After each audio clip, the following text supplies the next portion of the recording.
Come in. Welcome. I'm E.G. Marshall. Welcome to the terrifying world of your own imagination. There are many fearful places that surround us. Ancient houses where ancient whispers never die out. Evil lands where the light of reason vanishes. But the most horrifying of all lies deep inside of us. Few of us dare look into our minds and hearts and souls. And when we do, we find it more than we can bear. This is essentially what happens in this tale of Joseph Compertino, a young man who looked into the souls of others only to find destruction. I don't need your help, Father. I think you do. You told me how much you loved our Savior and St. Joseph. You're not appealing to them now, are you? I don't know what you mean. Yes, you do. The incense, the magic circle on the floor, the Kabbalistic figures. You're reaching for the hand. What if I am? What good did my piety do? I lost my parents, then Effie. Perhaps I'll get some help now. From Satan? You don't want his help. He doesn't share. He possesses. I want revenge, Father. I want to see the man who killed Effie suffer as I am. I want to see him in the same kind of torture. He is, Joe. Believe me, he is in torture.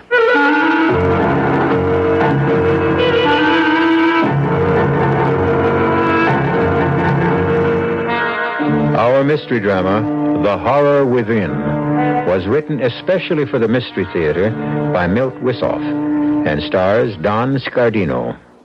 It is sponsored in part by the Kellogg Company, makers of Kellogg's Special K cereal, and by Anheuser-Busch Incorporated, brewers of Budweiser. I'll be back shortly with Act One.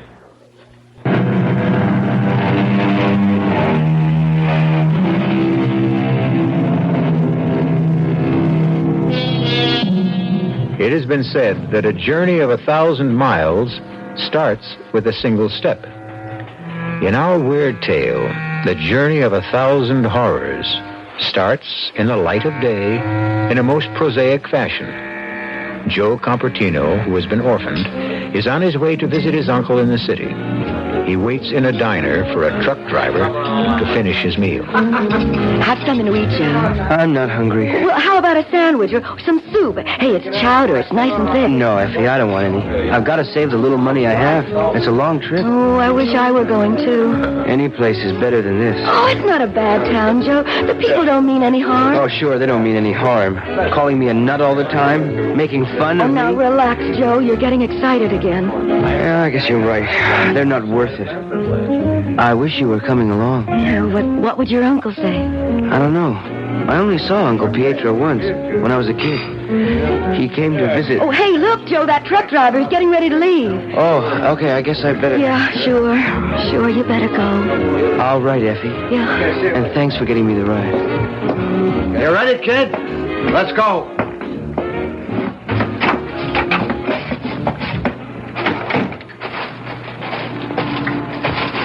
There she is, the pride of the Manchester fleet. Hop in. How far'd you say you were going? Elk City. Why? My uncle lives there. Well, what about your folks? Well, they're both dead. Oh, hey, I'm sorry.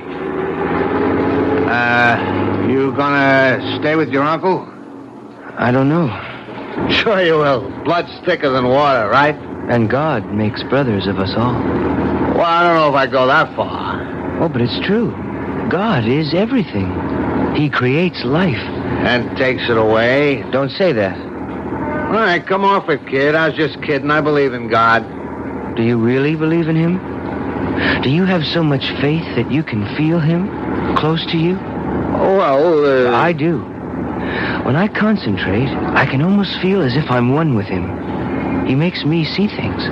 Look, kid, maybe you better get some shut-eye, huh? We got a ways to go yet. I see things happen halfway across the world. Wars, plane crashes, floods. They all come true. Hey, yeah, sure. You want some coffee? That thermos... No, thanks. This is a fast day for me. Like my namesake, St. Joseph.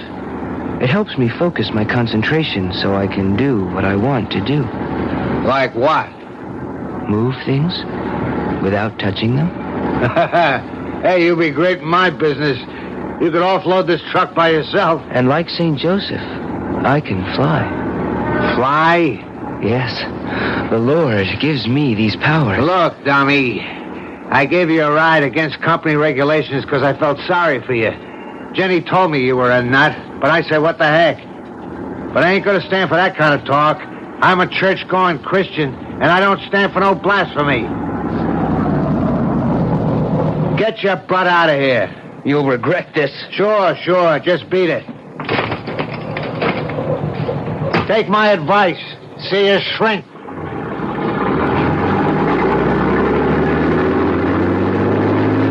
Lord, make him see the true light.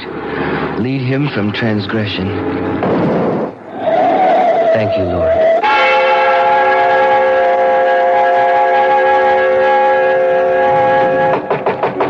The door's open. Who are you? I'm Joseph. Joseph Compertino, Uncle Pietro. Peter, kid. Pete Compton. Don't you forget it. What are you doing here? You're the only one I have left. What? Papa, he's dead. A fire in the house. Oh, good Lord. Why didn't you let me know? It happened so suddenly, and there wasn't much left for a funeral. I just buried him and... Oh, you poor kid. Yeah. How about something to eat? No, it's a fast day. Oh, you take after your mother. What's wrong with that? Nothing, kid. Nothing. You don't have to jump down my throat. She was a saint. I learned a great deal from my mother. About sin and worldliness. Well, what are we going to do about you? Just give me a job and a place to stay. That's all I need. Yeah, I suppose I could use you around the club. You could clean the place, run sandwiches and coffee for the poker players. Poker players? Sure, what'd you think this is, a church? I run a little club here where the guys can get together for a little fun. Got any objections? No, Uncle Pietro. Pete. Call me Pete, I told you. I'm sorry, Pete. I mean no harm. Sure, kid. Now, let me see. Where can you stay? I can't put you up at the house. I haven't got any room. I could stay here. It would make it easier for me to keep the place clean. In that case, make yourself at home. Well, how do you like it? The club is crowded. So many men. It's a big night. Friday. Payday. Guys want to blow off a little steam. You know how it is. You work in the mill all week. It's a grind. They need something to take the taste out of their mouths. They can find comfort in the Lord. Sure, but now they need action. A little gambling's a lot better than some things they could be doing, huh? Hey, Pete, where's the beer? Here, Joe, take this order to the table. Move. But what do you call this jerk, huh? A hamburger. No, kid. Well, I am glad you told me. I'd never know. Hey, what do you know, fellas? It's a hamburger. Hey, something wrong, Ollie? Nah, nothing much. Just that I ordered a cold cuts hero when I get a hamburger. No, he said a hamburger. Who asked you? Look, Ollie, the kid's new. I'll get you a hero. On the house. Nah. Forget about it. Hamburger's okay. Hey, just watch him, will you? I think he ain't got all his marbles. Yeah, watch yourself, Joe. Just be a little more careful in the future. He's the one that should be more careful, not me. Hey, Pete, get a load of this, will you? Hey, look at my whole card. Yeah, it's not bad, huh? Well, suckers, it's going to cost you plenty to see what Pete saw. Now, raise the pot that's on the table, then. Yeah. Oh, the only one with guts. Okay. Here they are, Brennan. 5 little hearts, 4 through 8, straight flush pal. They're not all hearts, Ollie. Your whole card is a diamond. Ah, you crazy. It's 4 hearts, I tell. Hey, who switched cards? Oh, it's you little punk, you bird brain. You must have done it when you were setting the sandwiches Come down. on, Ollie. Now, The kid never touched the card. I'm going to take you apart, Squirt Boy. You're going to be one sorry. Hey, come on. Come on, stop it. Ollie. What's wrong with you? It's him. Get rid of him, Pete. Just take it easy, Ollie. You're going to be all right. Hey, get a doctor. Somebody get an ambulance. It's too late, Pete. He's dead. I can't believe it. I just can't believe it. It's crazy. He thought you had something to do with it. I didn't harm him, Pete. I swear I didn't. I wouldn't take a life. Now, relax, Joe. I know you didn't. Excitement was just too much. Funny about that card, though. It wasn't like Ollie to plunk everything down on a 4-flush. I had nothing to do with his death. Yeah, I know. What's eating you, kid? Come on, spell it. I'm the only family you got. Nothing. Just nothing. Okay, don't tell me. I don't give a damn. Oh, don't be angry, Uncle Pietro. Pete, I wonder sometimes. What? Why nobody likes me. Lots of people do. Who? I like you, that's who. I want people to say nice things to me. And you gotta learn to give and take. Besides, you keep saying wild things all the time about your powers. Oh, they're not my powers. They're the Lord's. You see what I mean? But it's true. I'm his vessel. We all are. He pours his powers into all of us, but only a few like me can retain them. How do you do it? With faith and deep concentration. You really believe that? Well, of course I do. And so should you. Never lose faith. If you do, you will never have any hope. Swell. Let's wrap it up and go home. You've used that brush on the floor long enough. Save some of it for tomorrow. You really think that you can... I know it. Let me show you. Oh, hold on. Before you deal the cards, let me cut the deck. It makes no difference. Okay, if it makes no difference, let me cut. All right, I'm going to deal 5 cards face down. We'll both call them. And if you don't call as many as I do, then you promise to lay off? I promise. Well, go ahead, cut. That one. It's the Queen of Spades. No, Peter. It's the 10 of Hearts. Turn it over. You made a lucky hit. Try it again. 4 clubs. Nope. 8 of diamonds. That's 2 in a row. Still believe it's luck? Let me see that deck. I know every kind of marked deck. You're just wasting your time. You open the deck. You know it's legitimate. Why am I bothering with... Let's knock it off for tonight. Tomorrow's... Here, watch this. 9 of spades, Jack of hearts, and 3 of diamonds. It's a 2 of diamonds. All right, 4 out of 5 isn't bad, is it, Pete? It's not bad at all. But... Yeah, I don't know what the trick is, but we could sure clean up with it. No, I don't use my powers for profit. Who's asking you to? You can do an act. Amuse the customers when they get tired of playing.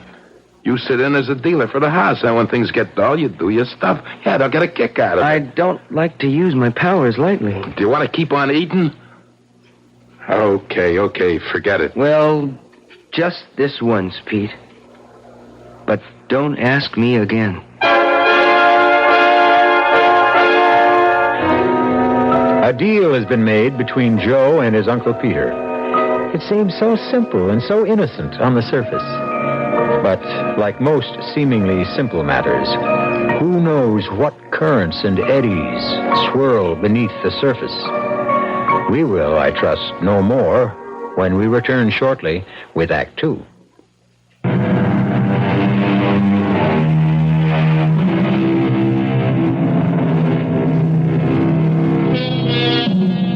We all know that small compromises can lead to large disasters. The pretty lady verging on plumpness who diets with might and main to keep her poundage down knows full well that one excursion into the land of calories can mean a plunge into the worlds of pounds. Shall we then wonder that Joseph's consent to turn his powers to profits for his uncle will inevitably result in the loss of all he holds dear? We shall see as we return now to Act 2 of The Horror Within. That was great, kid. The suckers loved it. Yeah. I thought Handelman would have a fit when you called his whole card. He thought I was cheating, using a marked deck. He wouldn't believe me even when I told him to pick any deck. Well, don't worry about it. That's just his way. Come on, let's go back to the kitchen. You got a surprise for me? That's right. I don't mind doing the dishes. I hope you can't read everything I'm thinking. I don't try. Good. Joseph. Effie. How about that, kid? You didn't get the whole message. Oh, what are you doing here, Effie? Well, your uncle, he said I could work here. Sure, why not? Business is good. We need another hand. I figured since you and Effie used to get along so well back home. Thank you, Uncle. Pete. Forget it. Just make sure you get the dishes done before we close. Huh? I've been looking for the cleanser. Oh, don't worry about it. I'll do him. You just sit right there. Oh, no. I'll wash. You dry. You sure? Well, of course. There's no one to earn my way. Boy, your uncle's a fine man. No, he is. Even though he blows his top sometimes. Yeah, I suppose you don't. Joe, you still do tricks? Oh, they're not tricks, Effie. I followed the example of my patron saint, St. Joseph. And I concentrate my powers like he did. Watch. This knife. Yeah. Hold it in your hands. Yeah? Okay, now keep still. Very, very still. Joseph, it's getting warm. Hmm? It's bending. There. Oh, hey, that's wonderful.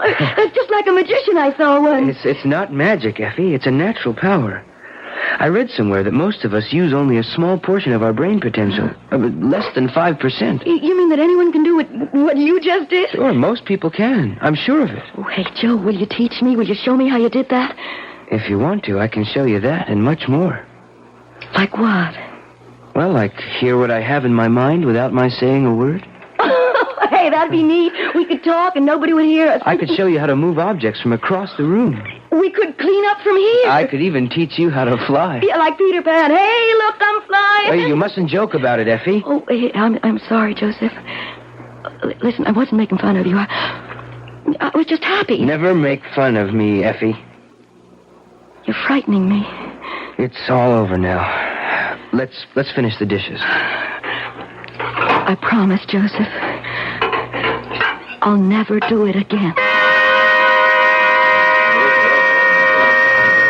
Well, how do you like it? Oh, it looks beautiful, Pete. Just beautiful. I mean, I can't believe it's the same club. Nothing to it, Effie. Fake brick. Tile ceilings and a few yards of drapes. Oh, Didn't cost much to change from poker to a supper club. But do you think it's wise? Look at the mob. The joint's packed.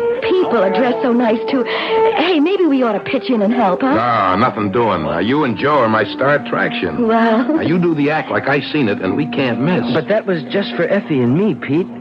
I don't want to perform.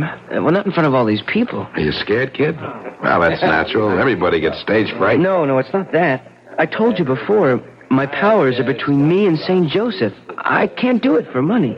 What's the difference if you do it in the back room or out here? Well, he's right, Joe. You can't hurt anybody with a little fun. A little pleasure can help brighten up people's lives. That's you, Joe. What do you say? I'm going to introduce you and Effie. If you want to let me down, that's up to you. And now, folks, settle back. I hope you enjoyed your dinner. Oh, yeah. Oh, boy, the roast beef was good. Good. The Cafe Compton presents its star attraction, the amazing Joseph and Company. They'll entertain you with an act never duplicated before in the history of the entertainment world. Yeah, sure. They'll read your thoughts, perform illusions. And here they are, the amazing Joseph and Company. Good evening, ladies and gentlemen. My assistant will be seated on the stage as I go through the audience. She will receive the thoughts I send to her across space. You can give me any kind of message or clue, and I will transmit it to her.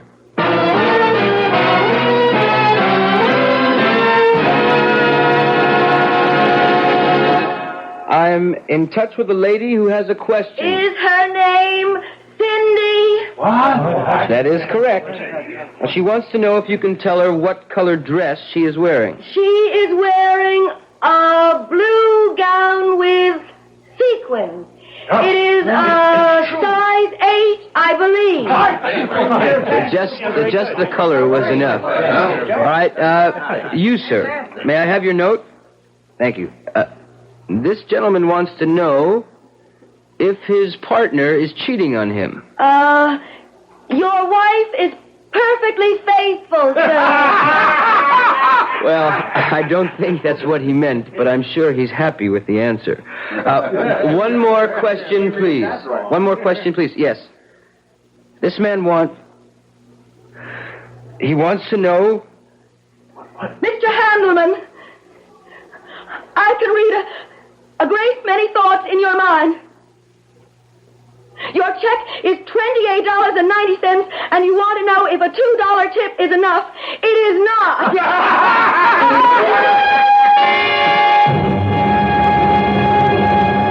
Joe, you were great tonight. Just great. Everybody loved your act.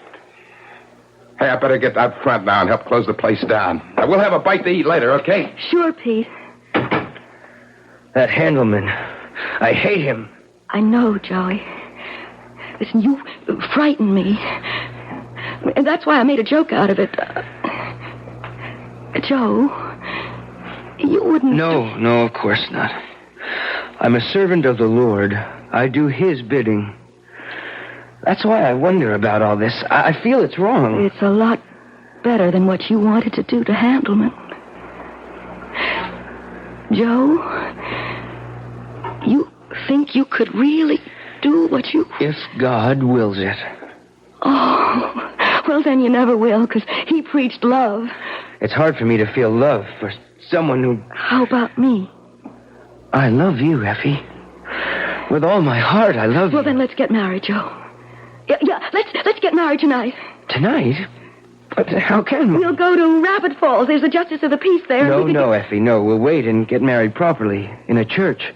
By a priest. Well, if that's the way you want it, Joe, but let's do it soon. I'm happy that you want to marry me in such haste. Yes, Joe, please, let's get married as soon as possible. Well, that sounds more like desperation than romance. I can't explain it, Joe, but I don't know, I feel...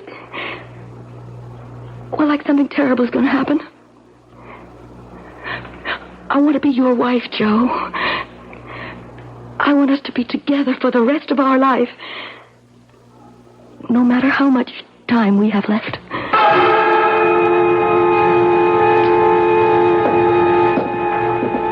Good evening, Father. Am I late? No, you're the first one here, Mr. Compton. We have lots of time for the rehearsal. Is your nephew's family coming too? Well, I am his family. All that's left of it. And the bride-to-be? She has no one else but Joe and me, Father. I wonder what's keeping them. No, here comes the young man now. Joe, where you been? I called for Effie, and she wasn't there. Is she here? Well, no, don't worry. She'll be along in a minute. Probably had something to do. No, it's not that. What is it? I can see her. She's walking past the library, and someone is stopping her. She's frightened. I must go to her. Oh, what was that all about? Joe, my nephew, he's not like other people. He feels things, sees things. I better call the police, Father. May I? Oh, certainly, if you feel it's necessary.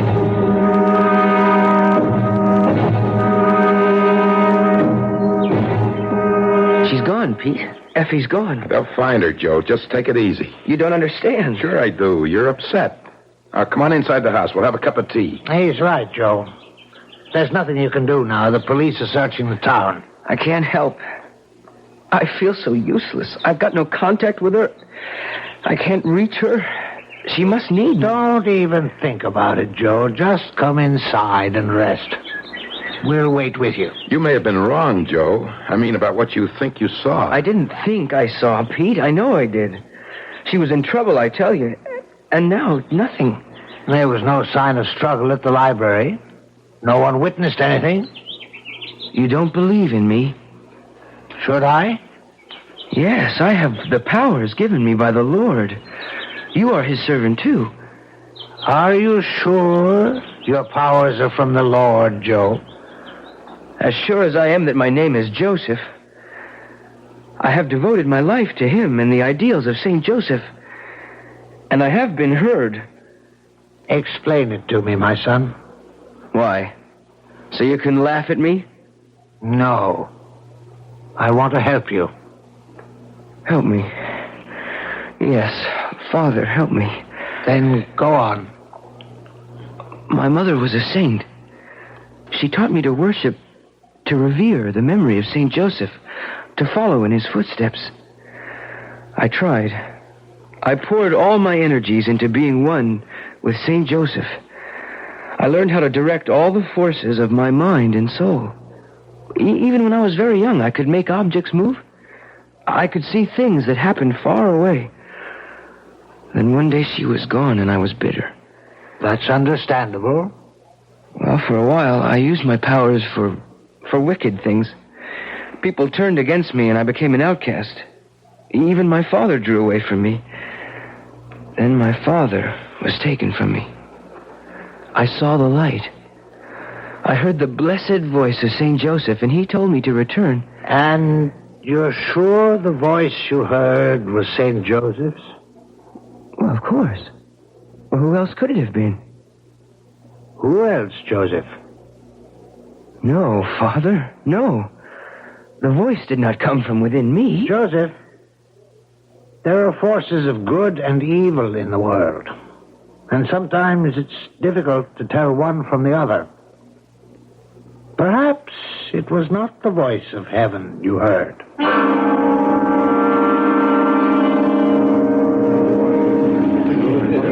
Good house tonight. Oh, we're still mobbed. Why don't you get dressed, Joe? In a minute. Any news yet about Effie? Not a word. The cops are still on the lookout, but they haven't found anything. I can't believe it. I just can't believe it. I told them where it happened and exactly what he looked like. Well, there must be hundreds of guys in town that fit the description you gave. You got to understand. I don't want to understand. I want to find Effie. I tell you, Pete, I saw her just as clearly as I see you now. She was walking by the library, and this guy passes her. And he turns back. Joe, the cops know all that. Well, then why don't they find her? Hello. Speaking. What's that? I see. Sure, I understand. No, he's here with me. Yeah, we'll be down. What is it, Pete? It's Effie, isn't it? Yes, Joe. The cops. They found Effie. Well, is she all right? Bad news, kid. I want to see her. You will, kid.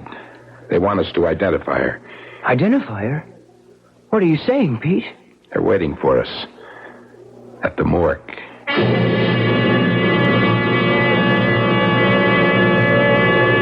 All that we feared when Joe agreed to do his act at Peter Compton's club has come to pass.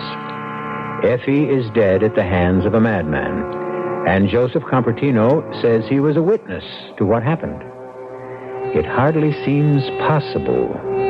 But then again, I'm sure you will agree, the impossible is becoming the usual with greater frequency these days. We'll know more when we return shortly with Act 3. This is WBBM Chicago News Radio 78.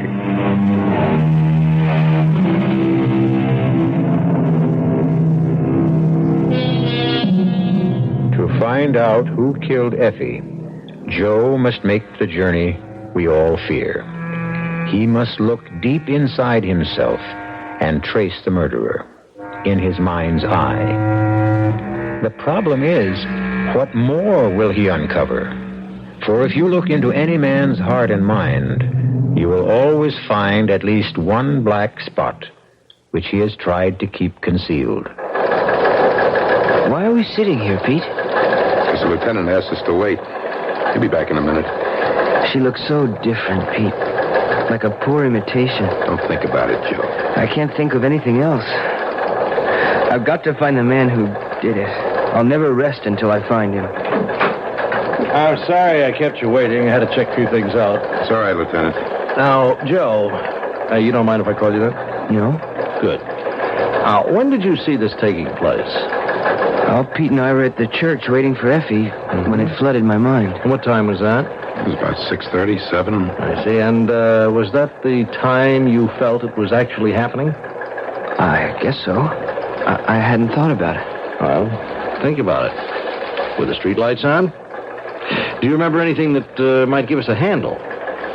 Well, it seems the library was closed, but the streetlights weren't turned on. And I would put it at about 5:30.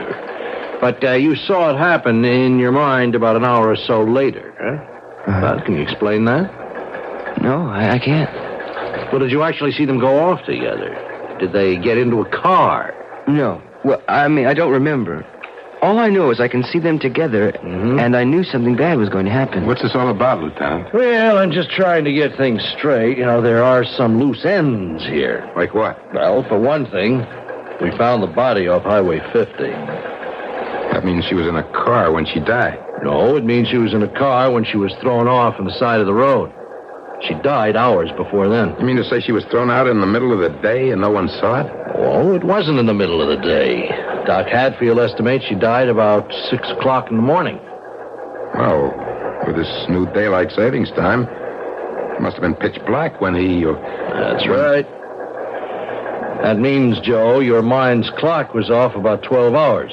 You couldn't have seen her walk past the library when you said she did. I can't believe it. Joe, didn't you talk to Effie today? No. But she said she was going to the city to do some shopping. She said she'd be away all day and meet us at the church for the rehearsal. But you called her? Just before I left to meet Pete. I wanted to see if she got back earlier. And she wasn't there, obviously. Now, who answered the phone? Nobody. Where were you early this morning? In bed. Asleep. Say, what's going on? Well, why all these questions? Every little bit of information helps. I don't like it. Can I go now? Yeah, of course. Just stay around where we can reach you, Joe. We may have some more information later and maybe some more questions.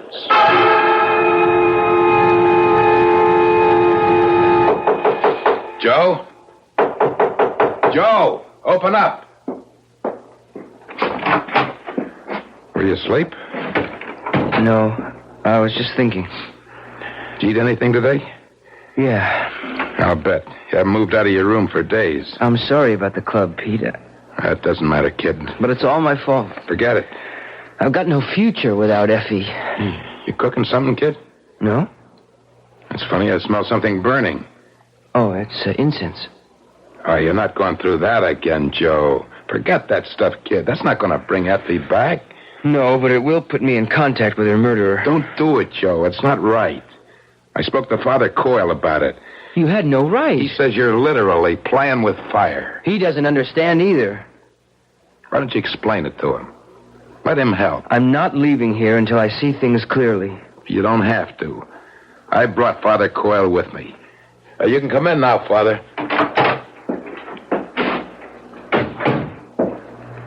How are you, Joe? I don't want you here, Father. Your uncle asked me to help. I don't need your help. I think you do. You told me how much you loved our Savior and St. Joseph. You're not appealing to them now, are you? I don't know what you mean. Oh, yes, you do, Joe. The incense, the magic circle on the floor, the Kabbalistic figures. You're reaching for the hand... All right, what if I am? What good did piety do? I lost my parents, then Effie. Perhaps I'll get some help now. From Satan? You don't want his help? He doesn't share. He possesses. I don't give a damn if he swallows me whole. I want my revenge, Father. I want to see the man who killed Effie suffer as I am. I want to see him in the same kind of torture. He is, Joe. Believe me, he is.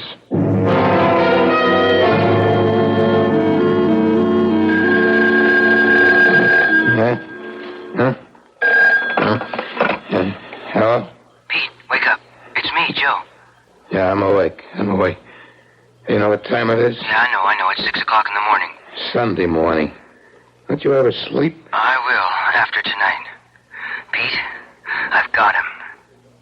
You don't feel up to riddles, Joe. Who you got? That slimy monster who killed Effie. I've got him dead to rights. Now, look, don't do anything stupid, kid. Let me call Lieutenant Tawney. He can have him. No, Pete. I don't mean I have him in my room. I've got him in the mind. It worked, Pete. I've been put in touch with him. I want to go on tonight. Joe, without Effie, you haven't got an act. Oh, yes, I have. The biggest show I've ever done. Well, I don't know. Please, Pete. Don't stand in my way. You're asking me to walk in the dark, Joe. Square with me. I can't, Pete. You've got to trust me. Then why can't you trust me? You wouldn't understand. Try me. All I can tell you is I'm zeroed in on him. I've got him in my sights, and you can help me nail him. How? Well, billboard my return to the club tonight. Play it up big. Hit the murder angle. Promise the suckers a startling revelation. I guarantee he'll be there. He won't be able to resist the bait.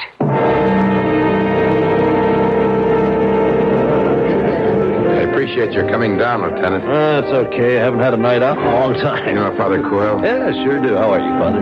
As well as my age and my infirmities permit. How do you like the view, Lieutenant? Isn't it grand? Nearer the angels, Father. Nearer the angels. We got quite a crowd here tonight. It's all that publicity about Effie. The buzzards are out in full force. They want to see Joe in action and maybe witness something else. Now, that's the cue for Joe's act. I got to introduce him. Just stand by. I'll be back. Good evening, ladies and gentlemen. Now it's time for the star of our show to make his appearance. And here he is, the man you've been waiting to see. The amazing Joseph. Thank you. Tonight I'm going to skip the usual stunts. I'm not going to waste your time on the usual card tricks and memory gimmicks. I'm going to attempt something never seen before on any stage. But I'll need your assistance since since I'm working alone tonight. With your help, I'm going to reach into your minds and read your thoughts. If you have a problem, concentrate on it.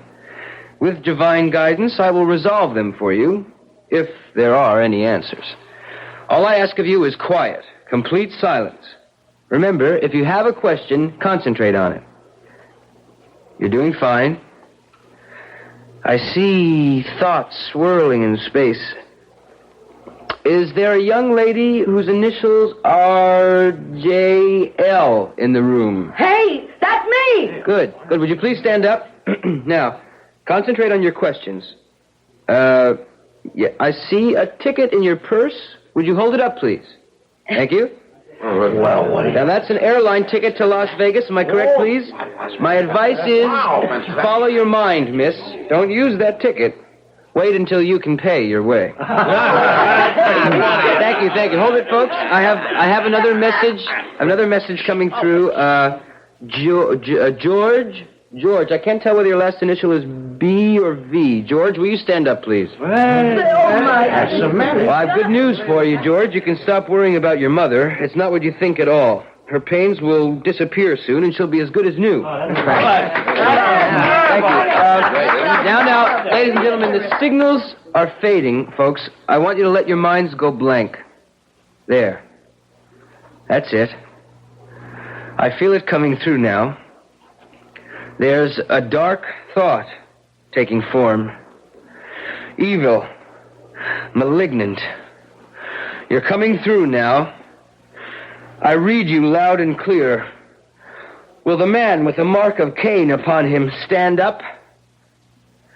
I don't blame you for hiding. You've committed a terrible sin. There's only one way out for you. The Bible says an eye for an eye and a tooth for a tooth. And a life for a life. Stop it, Joseph! I called for silence. What you're doing is wrong! He must pay for his crime, Father. It's not for you to judge, Joseph. Don't try to play God. I am his instrument. Are you sure, my son? Look into your own soul. Judge not, lest ye shall be judged. I have nothing to fear. Nothing, Joe? Think about it. Where were you when Effie died? In my room. No, you weren't, Joe. 6 o'clock in the morning, Joe. Where were you? She was wicked. She was everything my mother warned me about. I worshipped St. Joseph, and she laughed at my piety. She was carnal, and she tried to keep me from my vows of sanctity. St. Joseph, in your name... That's blasphemy, Joe! I removed her from my life for your sake. I exorcised her as though she were a cancer on my soul. Pray for forgiveness, Joe! I was tormented all night. I went to her early, and I begged her to leave me. She refused. I told her we would go to Father Coyle and ask for his guidance.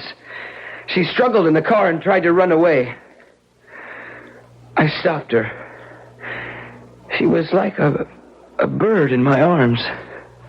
A poor dead bird. Come with me, Joe. Everything will be all right. Come. No, I must go with St. Joseph. What? I must... Give me the power, St. Joseph. Let me fly to you. Don't, Joe! Stay away from the window! What's happening? Look at that! I can't believe it. Look, he's suspended in space. He's standing free.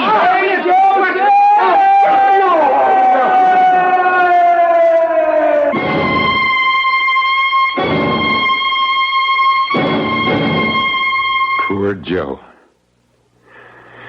Poor Joe.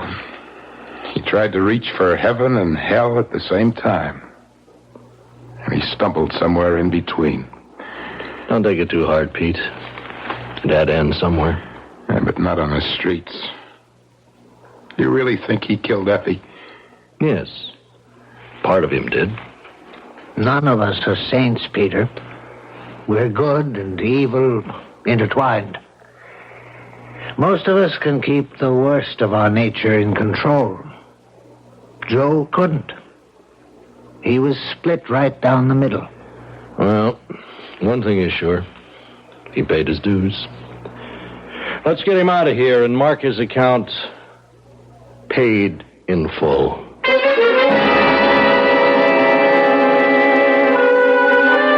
The worst we feared has happened. Joe took the fearful chance of looking deep inside himself for truth and found that the truth was more than he could bear. I'll be back shortly.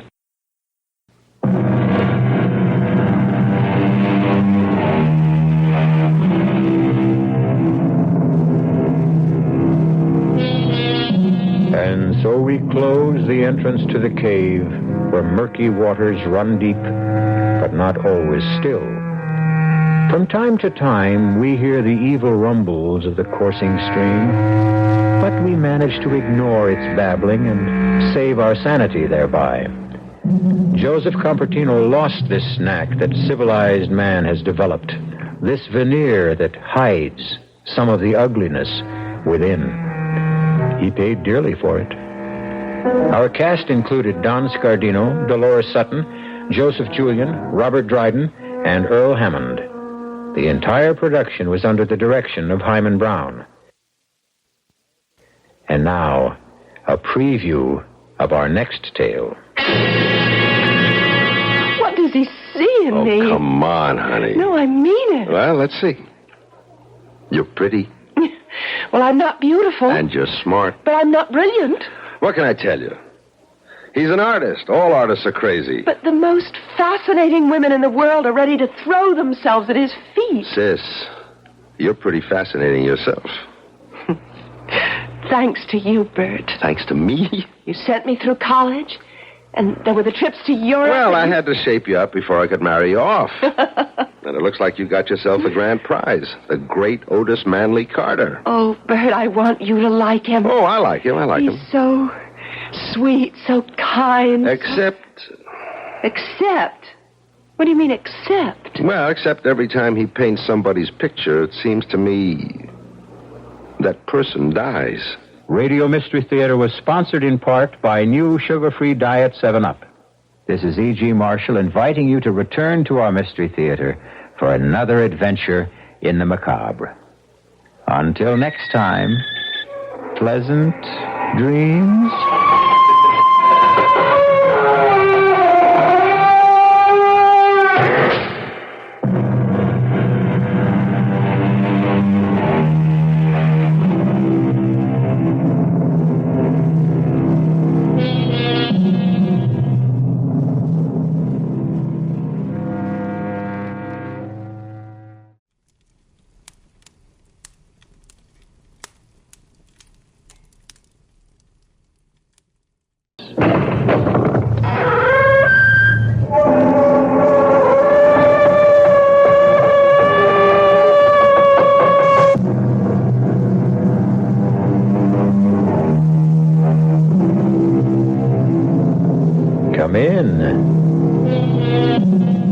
Welcome. I'm E.G. Marshall.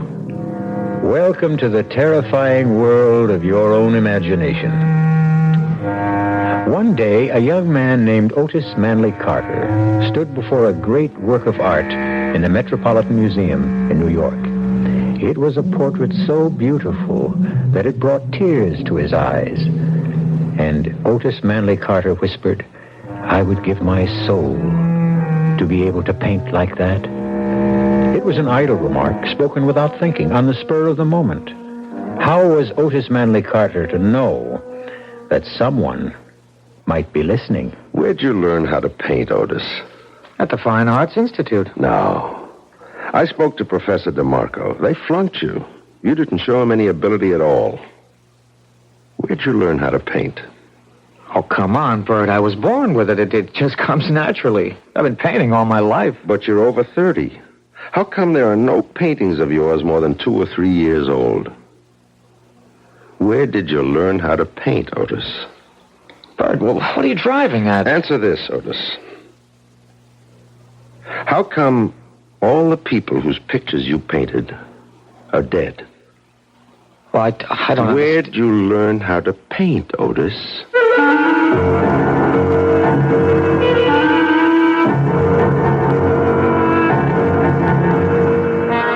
Our mystery drama, A Portrait of Death, was written especially for the Mystery Theater by Sam Dann and stars Nat Polen. It is sponsored in part by the Kellogg Company, makers of Kellogg's Special K cereal, and by new sugar-free Diet 7-Up. I'll be back shortly with Act One. Temperature in Chicago, 39 degrees at Midway Airport, 38 in Grant Park. The weather outlook for tonight, cloudy and continued cool, low of 38 degrees.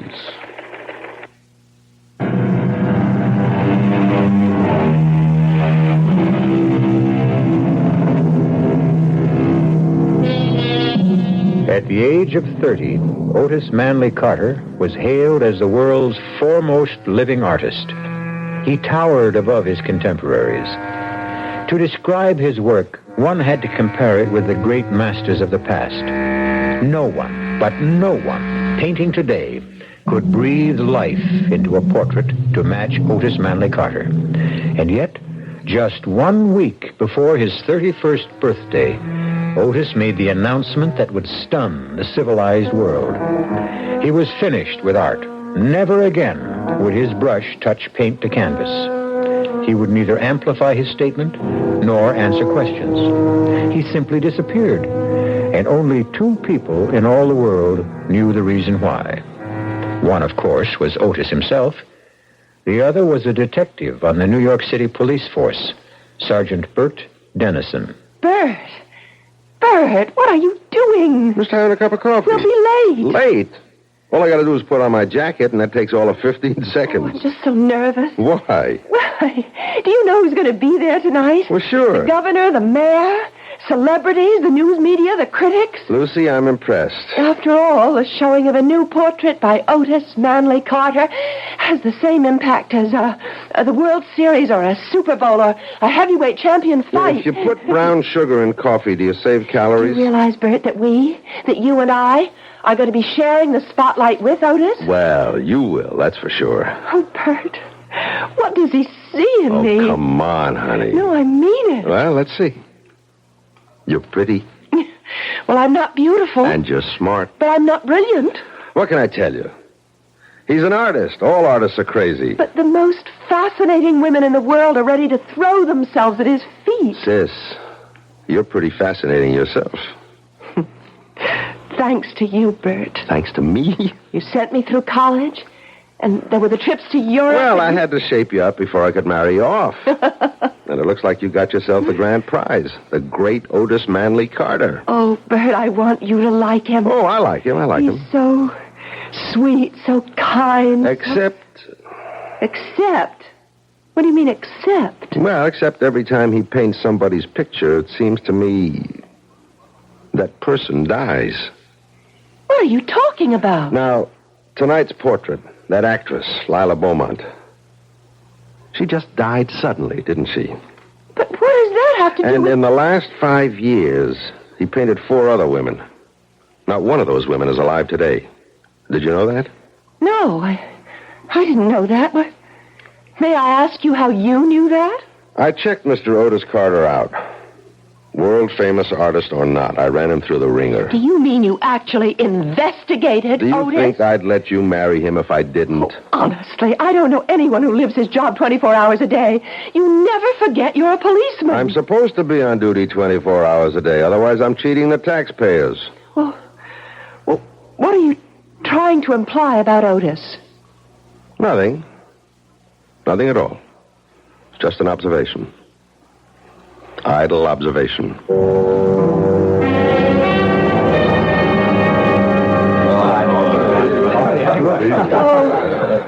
Otis, darling. You're having a triumph. It's a fantastic success. Well, what did you think of the painting, Bert?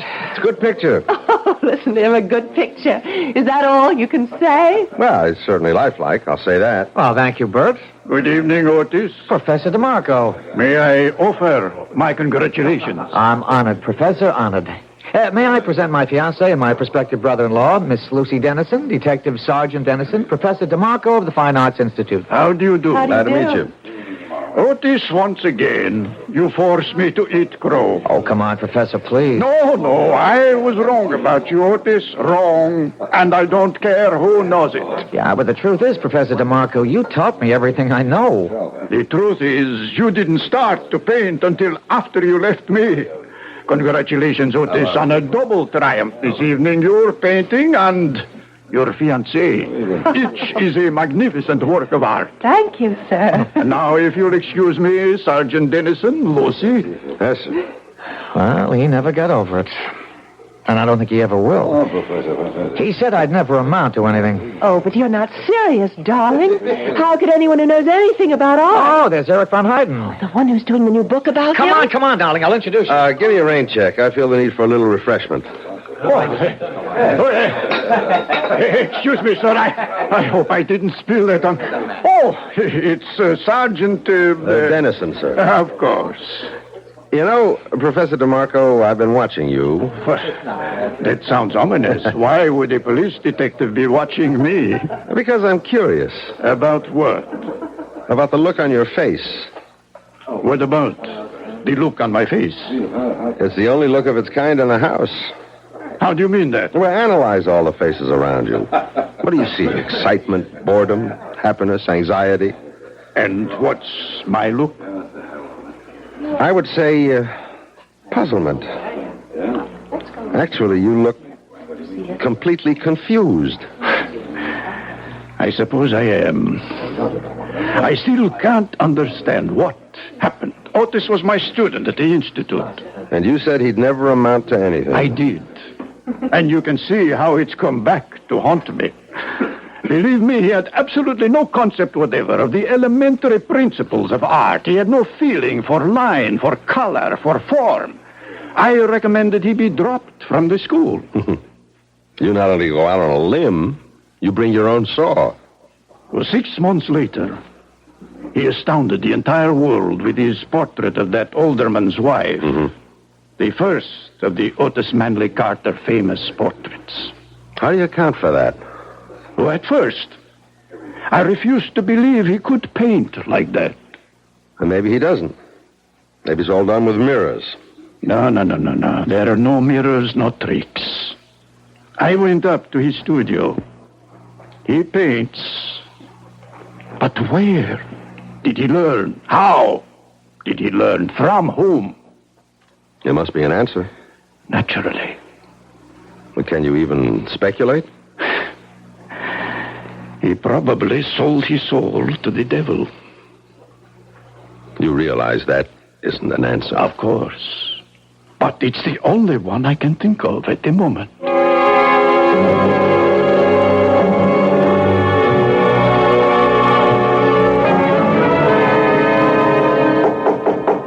Come in.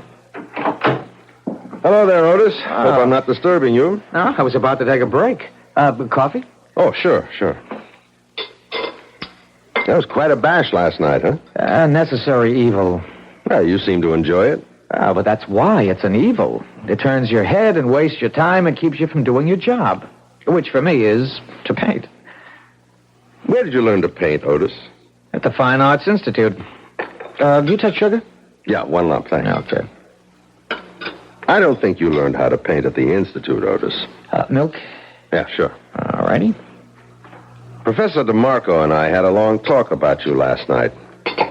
He thought you were a lost cause. Well, he did. And I suppose I was for a while. So, how did the ugly duckling turn into a swan? Well, some people are slow learners. DeMarco claims you just didn't have it. No, he was wrong. I always had it, but it was only in my mind. I was showing him nothing but meaningless blobs and dabs. They had to drop me from the school. Mm-hmm. And where did you study after that? Oh, nowhere. I just went to the museum every day. That's all? That's all. And then, one morning I was looking at some of the old masters, just worshiping at the shrine, as it were, and wishing and hoping and praying that one day I, too, could... Well, the most remarkable thing happened. Yes? Well, suddenly everything that Professor DeMarco had ever tried to teach me just began to make sense. No, it was more than that. It all became a part of the way I feel and the way I think and the way I see. I was trembling all over. What did you do? I went home, picked up my brushes, and from that day on, I was a painter. Just like that? Well, in psychology, there is such a thing as the delayed reaction. Yeah, I know. Bert, Lucy and I want you to join us for dinner tonight, I never refuse an invitation to dinner. Oh. Otis, your latest portrait of Lila Beaumont. Poor Lila. She never really saw it. She died the day it was finished. What did she die of? I don't know, Bert. I don't think anybody does.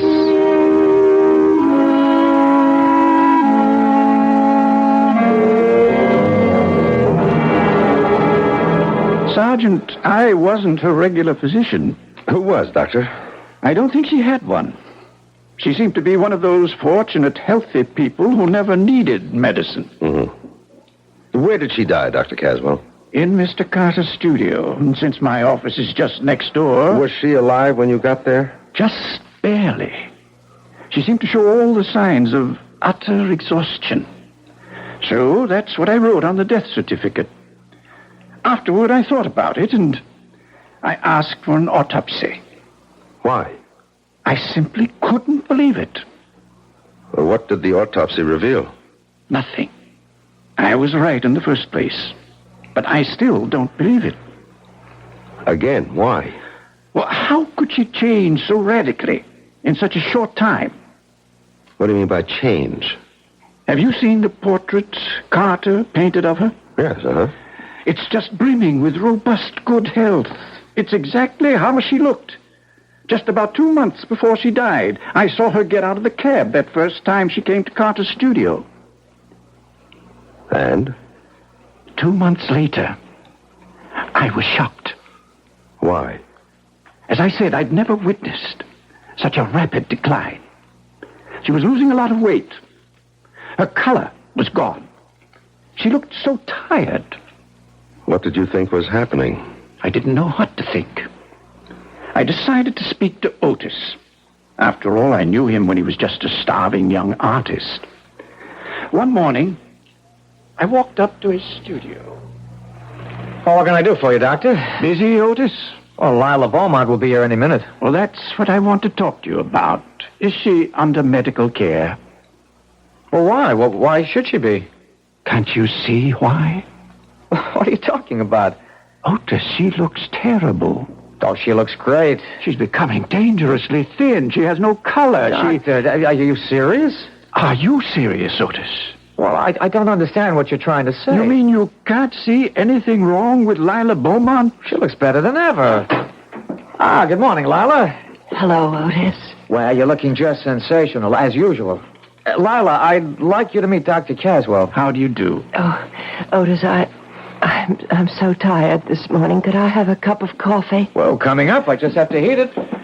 Miss Beaumont, I hope you're seeing a doctor. Why? Look in the mirror. You're very perceptive, Dr. Caswell. Perceptive? It's obvious. For one thing, you're losing your looks. Oh, yes. Your looks are your livelihood. Shouldn't you want to do something about it? What can I do? There's a man, and he no longer loves me. But a doctor could prevent this ravaging. There's no way a doctor can help me. But you need special treatment. I would say, Miss Beaumont, that right now you should be in a hospital. Oh, you may be right, Doctor. I don't care anymore. I just don't care anymore. Is that the reason she died, Dr. Caswell? Because some guy gave her the gate? They say you can die of a broken heart. What do you say? Well, I just can't see a vital and perfectly healthy woman like Lila Beaumont simply withering away in so short a time. But if her appearance had changed so drastically, how come Otis didn't see it? You'll have to ask Otis. You still haven't told me, Dr. Caswell. What did she die of? But I did tell you. I don't know. Nobody knows.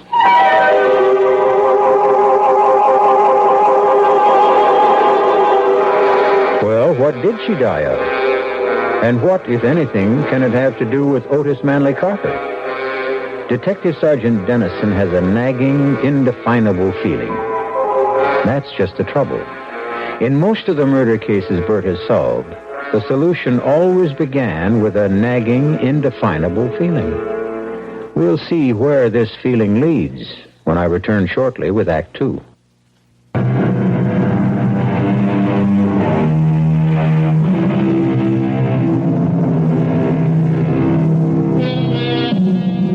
Sergeant Bert Dennison has always been an intuitive detective.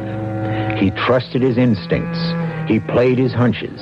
He followed his theories wherever they led him, usually to the right answer. But this time, he has absolutely no idea of how to arrive at the answer.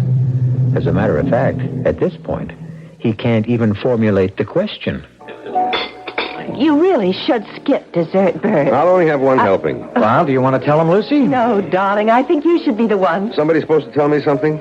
I hope the wedding hasn't been canceled. Oh, no, Bert. Sunday, right on schedule. Otis has something to say to you, Bert. Huh? We have a wedding gift for you, Bert.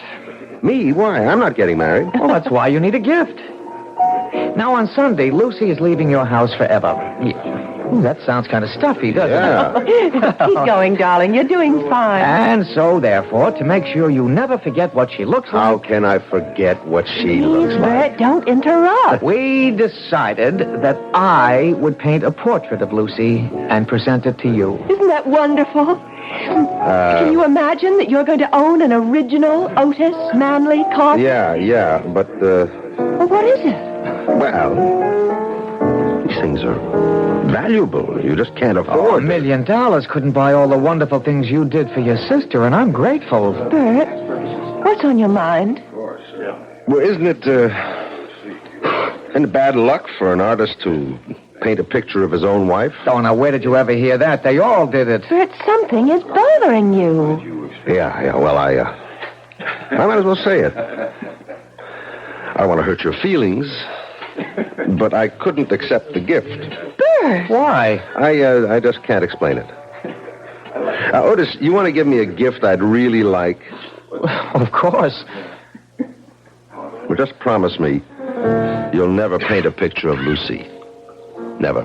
Now, what kind of I'm nonsense... asking him, Lucy. What about it, Otis?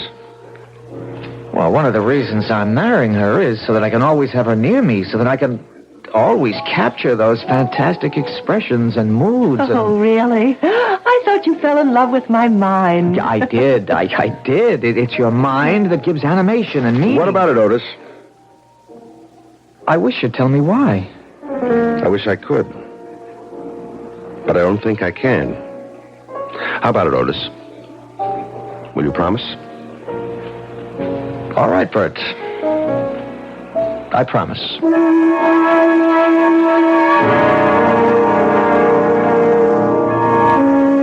Homicide, Lieutenant Callahan. Oh, nothing, dear. Just sitting around. Albany, just Bert Dennison. Oh, no. No, he used to be a million laughs. He isn't anymore. Just stares into space all day. That's so. All right, I'll tell him. You ought to get married, Bert. Puts a little zing in your life. And now that your sister's gone, you got no excuse. Why don't you get off my back? Janney was downtown this morning. She told me she ran into your sister. I'll even buy your... What did you say? Janney saw your sister Lucy in one of the stores. She couldn't have seen my sister. Lucy and Otis are on a trip to Mexico. See? You don't know everything. Maybe they came back. As a matter of fact, maybe that's why they came back. What are you talking about? Jenny said Lucy didn't look too good. She what? Hey, Bert, where you going?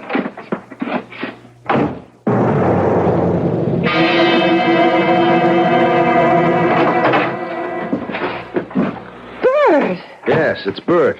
You never told me you were back. Oh, we meant to. We just got in this morning and we haven't even unpacked. Of course not. How could you unpack when you never packed in the first place? All your clothes are in the closet. Bags are up on the shelf. You didn't go anywhere, did you? I want you to call a doctor. There's Dr. Caswell. He's just next door. Well, why do I need a doctor? You look terrible. Oh, well... You lost about 5 pounds. There's no color in your face. Oh, it's absolutely true. I lost 5 pounds because I'm on a diet. And if there's no color in my face, it's because I don't have my makeup on. You sound tired. But we were up late last night. Why did you want me to think you were in Mexico? Bert, you and I, we've been very close. We've shared a home. You've practically raised me. Never mind all that. What are you leading up to? Well, we'd see each other every day and talk to each other and actually have no lives away from each other. I wasn't aware of that. So I thought that since I'm a married woman now, we just have to get used to a different kind of relationship. Uh-huh. You can tell when I'm lying. I can tell when you're lying. Otis broke his promise, didn't he? What promise? His promise never to paint your picture. Well, how can you say that? Why don't I ask him? You can't ask him. He isn't home. All right, I'll wait. But he may be gone all day. Who rang the bell just before? Oh. Hi, Bert. How are you? Just fine. Just fine. You've been painting, I see. Anyone I know? Well, I haven't been painting exactly. I've been cleaning brushes, things like that. You know, chores. Why don't we go inside and see? Bert, if you walk into that studio, I'll never talk to you again as long as I live. If I don't walk into that studio, you'll be dead in a month. Bert! Oh, Bert, we wanted so much for you to have a portrait of me. Yeah, so I see. No, not yet. You don't see. It's nowhere near finished, but you can just sense what it's going to be like. Bert, it's going to be my finest work because it's for you. Oh, darling, don't be unreasonable. You can't finish that painting, Otis. Tell me why. Why? Otis. For some reason, you kill the people you paint. What? Don't interrupt me. It's not easy to say this. And I can imagine what it must sound like, but... Otis, you've painted the portraits of 5 women. Every one of them is dead. But that has nothing to Each do with one died on the day you finished the portrait. Bert, have you any idea what you're saying? I know what I'm saying. And it gets worse. But it's true. What's true? Otis, the truth is you're not a painter. How can you Please, say such this isn't easy, sis. Just thank God that we're 3 people who love each other and can solve our problem together. Bert, how can you say I'm not an artist? DeMarco said you had absolutely no talent. DeMarco? He's a jealous old fraud. But he's right. When you came to him, you had absolutely no ability, no talent. How do you account for the fact that I create You so many... don't paint, Otis. Bert. Hear me out, please. Somehow, and I don't even think you're aware of it, you have the ability to drain the life out of your subject and project it onto the canvas. Well? I just don't understand what you're saying. You're not aware of it. You didn't notice that Lila Beaumont was actually dying before your eyes, just as the others did before her. Bert, tell me this is a joke. No, it isn't a joke. Look at Lucy, Otis. She doesn't look ill. I honestly can't see anything wrong. Lucy, look in the mirror. Look. And then tell me there's nothing wrong with you. I don't have to look. I know. Then what I have been saying... It's just that... I've been worried. About what? About Otis. Darling, why? Oh, I'm afraid one day you'll get tired of me. Lucy. There's so many women who are after you. But you're the only woman I want. You know that. Yes, I know. But sometimes I can't sleep at night, and that's the reason that I'm not looking my best. No. The painting's the reason. And, Otis, you must promise to destroy that painting. I can't do that. Then I will. Bert, put down that knife. Take your hand off me, Otis. Bert, don't hit him. I won't let you destroy my painting. And I won't let you kill my sister. Otis! Oh. Bert! Don't do that! Lucy, stop him! That takes care of that. Bert, you're crazy. Get up, Otis. I didn't hit you that hard. Look at what you did to my painting. Do you know what you've done? Yes, I destroyed the canvas. And look at your wife. Look at yourself, Lucy. Your color is back. Bert, you're a fool. If my color is back, it's because I'm furious. No, you've got your old vitality and strength. You'll be all right now, Lucy. Bert! There's really nothing we can talk about. I did what I had to do. And now let's forget it. Except for one thing, Otis. Promise me your word of honor that you'll never try to paint Lucy's portrait again. But I can't I'll put it this way, Otis. If you ever try to paint her portrait, I'll kill you.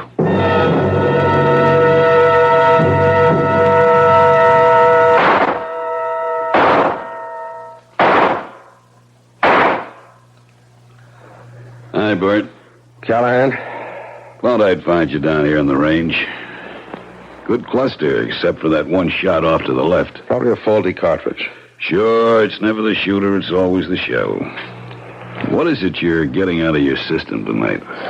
Nothing at all. Want to sit down and talk for a minute? About what? About you and me. All right. What is there to say? We have to decide what I'm going to do about you. Why?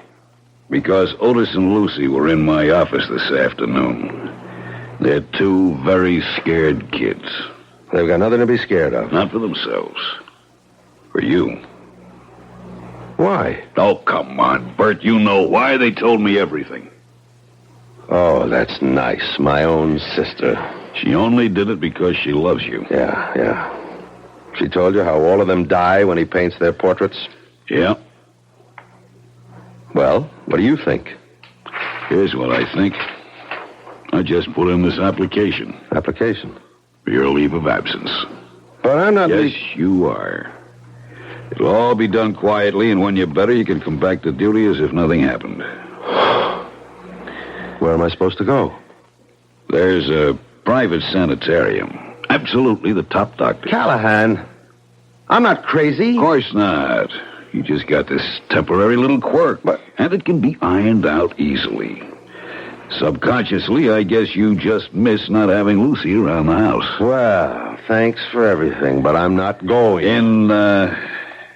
In light of what happened in the studio this morning, I'm afraid your choices are limited. Callahan. Is it the quiet, private sanitarium, or do we have to put you into the city hospital for observation? Callahan, what are you telling me? I'm telling you to hand over your revolver.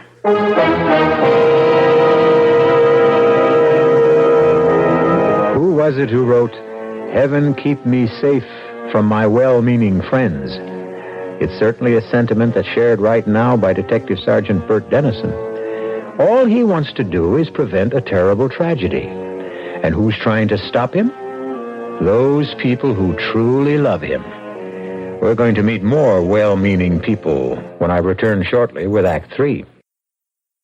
This is WBBM Chicago, News Radio 78.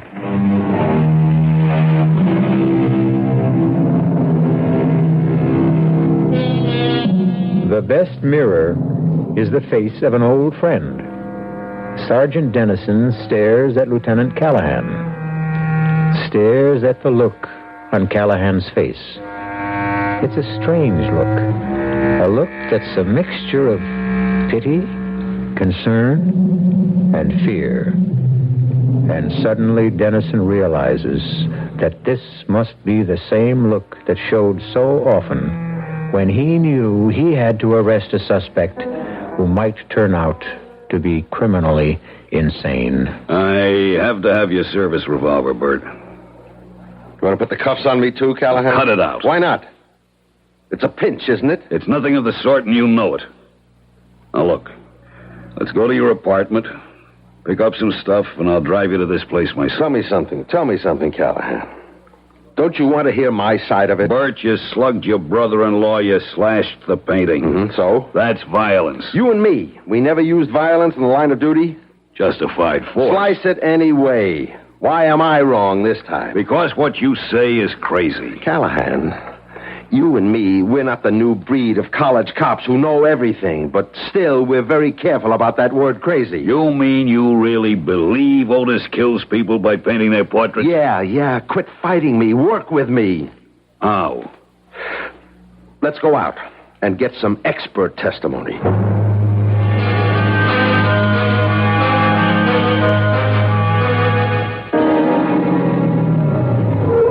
What's here?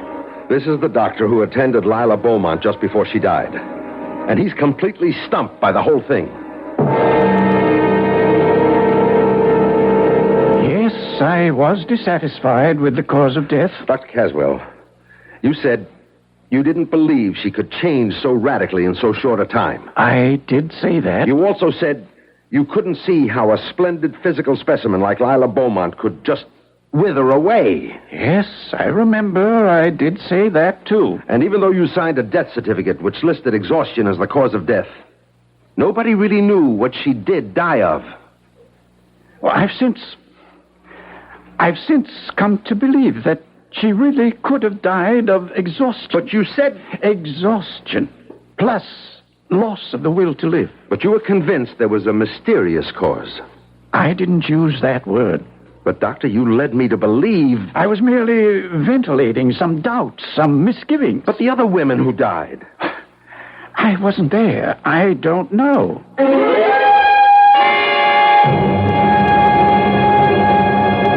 You told me, Professor DeMarco, that Otis had no concept of the basic principles of art. I did. No feeling for line, form, color. I think I said something like that. And since those things can't be learned, there was no way he could become a painter. Oh, it's a relative thing. Well, you even went so far as to say the only way he could have learned them was if he'd sold his soul to the devil.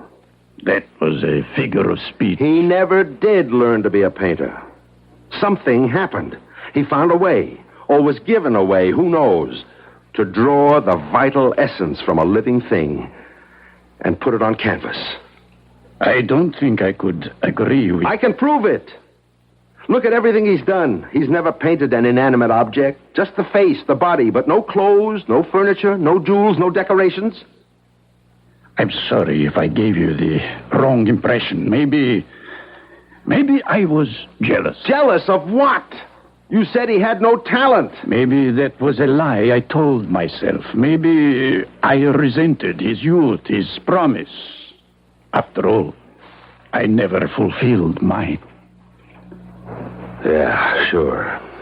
And besides, you really don't want to be remembered as the art teacher who flunked Otis Manley Carter.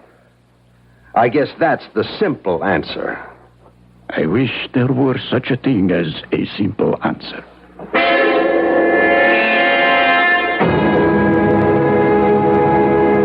Well, Bert, you've got to admit it's really a comfortable room with a great view of the ocean, and you've even got a refrigerator. Yeah.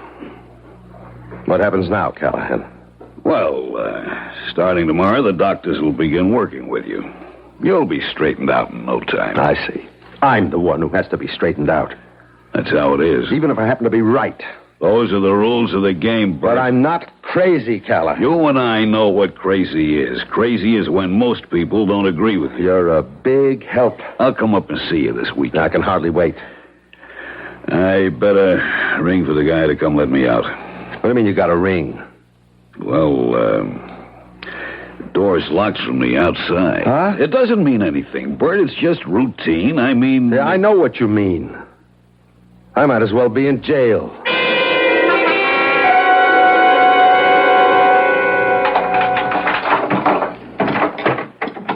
You wanted something, Sergeant? Yeah, Jerry. How can I make a phone call? You can't. What do you mean I can't? Well, the first couple of weeks you can't. It's like you got to get your interviews and orientation. But I have to make a phone call. The doctor said... Forget what the doctor says. Look, part of the treatment is to isolate you completely from your former environment. But I have to know if my sister is okay. She's okay. How do you know? Because if she wasn't, you'd be told about it. Yeah. Listen, I know I can't make a phone call.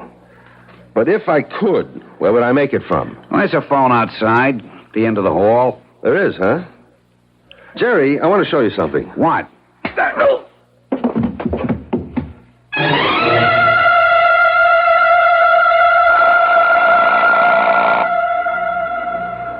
Come on, Lucy. Answer it. Hello? Lucy. What? Lucy. Yes, I'm Lucy. Who's this? It's me, Bert.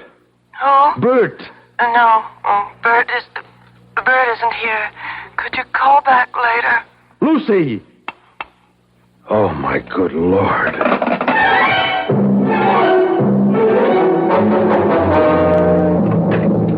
Lucy. What? Who? He's painting your picture again. I've got to destroy that canvas. Don't move, Bert. Otis. Don't make me shoot, Bert. Now listen, Otis. You don't want to kill me. No. I'd only want to hit you in the foot, but I'm a bad shot. Now, please, Bert, just stand still. What are you doing with the gun, Otis? That's not your style. Callahan called us. He said you'd broken out of the sanitarium. He wants me to phone him if you show up here. You're killing Lucy. Look at her. Bert, I don't know what's gotten into you. Is the painting almost finished? What business is that of yours? What more has to be done on the painting? Well, I just have to finish her mouth. And when you do, she's going to die.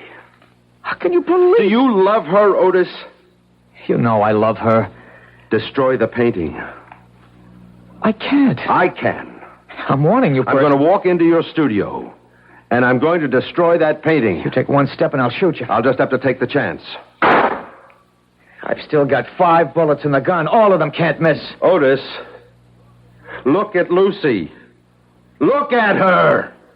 She's dying. That isn't true. You don't want to see it. If I could prove you're killing her, would you destroy the painting? How could you prove Would you destroy the painting? Yes. Let's go back into the studio, Otis. Oh, no, it's a trick. You've got the gun, Otis. What are you afraid of? Come on. All right, you just stand near the wall. You keep far away from my painting. It's beautiful. Then why do you want me to destroy it? Because it is Lucy. What did you bring me in here to prove? That you kill a living thing when you paint it. On the windowsill, Otis, that flower, that geranium, paint it. Sure. I'll put the gun down and pick up the brush and you'll jump. You're afraid. You're scared. You're crazy. What you're saying is crazy. Here's your chance to prove it, Otis. Paint that flower. And if nothing happens to it, I promise I'll go away quietly. Well? I will.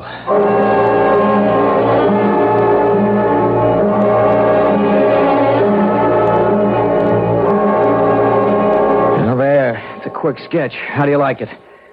It's beautiful. All right, now look at the windowsill. Look at the geranium. Go on, look at the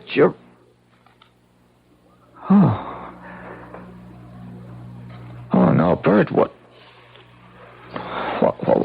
happened to it? You can see what happened. I can't believe it. But it's true. The color is gone. It's wilted, withered. It's dead. No. They're all dead. Lila Beaumont, those other women. And Lucy is dying. Before it's too late, Otis, you know what you have to do. No. Otis! You do it for me. No. You have to destroy that canvas yourself. Why? Because I can't keep watching you guarding my sister forever. You have to put an end to it yourself. I promise I won't paint Lucy. You must never paint anybody. I don't know if I can give it up. But you're not really a painter, Otis. Somehow you stumbled into some sort of mysterious power, and now you've got to give it up. Destroy the painting. I'll go back to Lucy. How do you know I just won't finish it? How can you trust me? I trust you. I trust you because you love Lucy.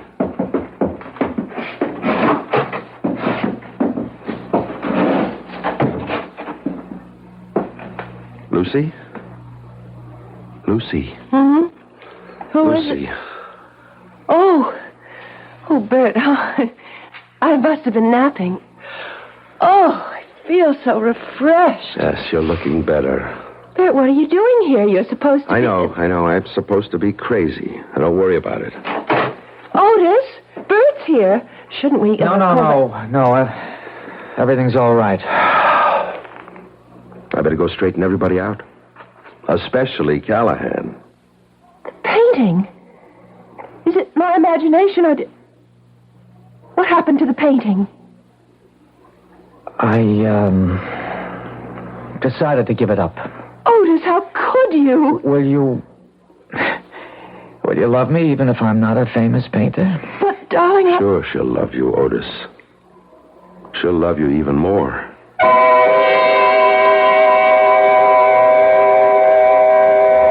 She'll love you even more.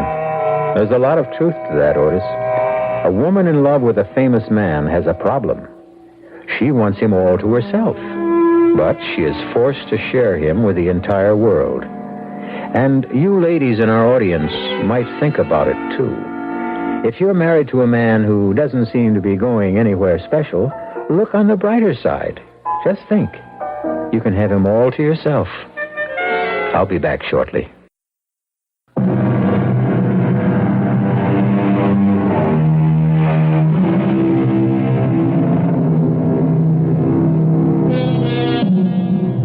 What killed those women? A coincidence of real and fancied illness?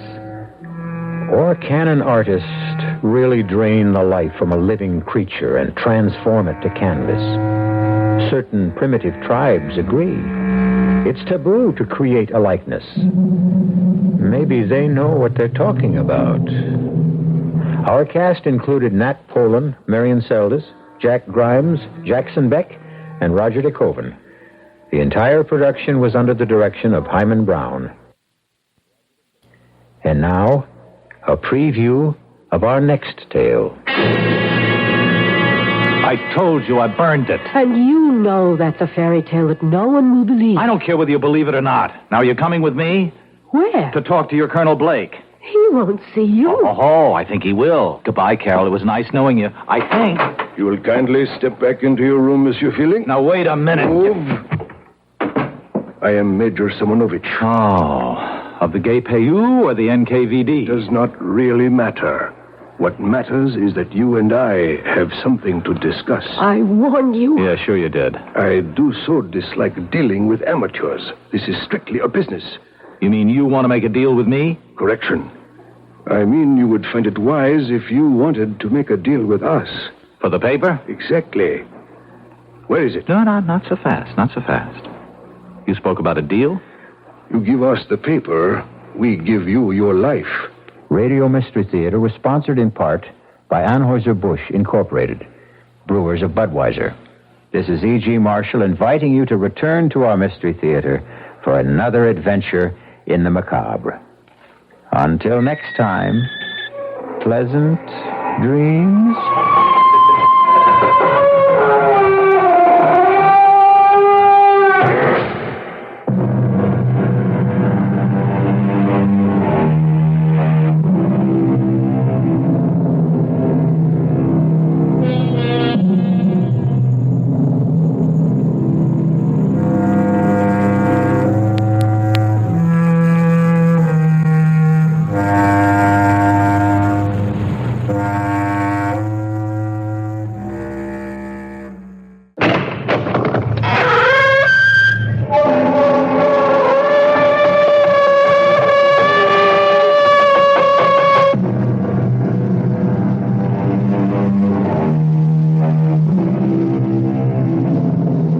come in. Welcome. I'm E.G. Marshall.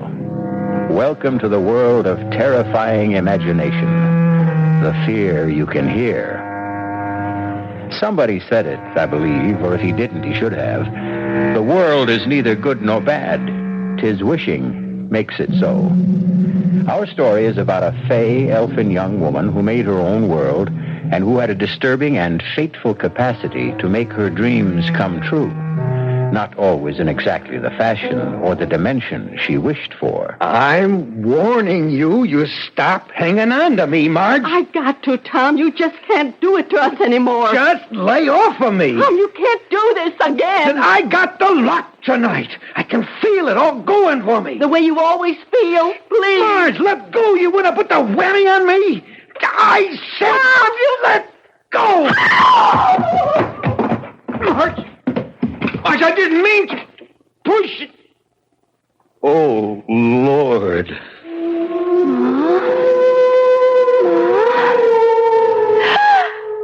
No! Pa, you killed her, Pa! You killed her dead!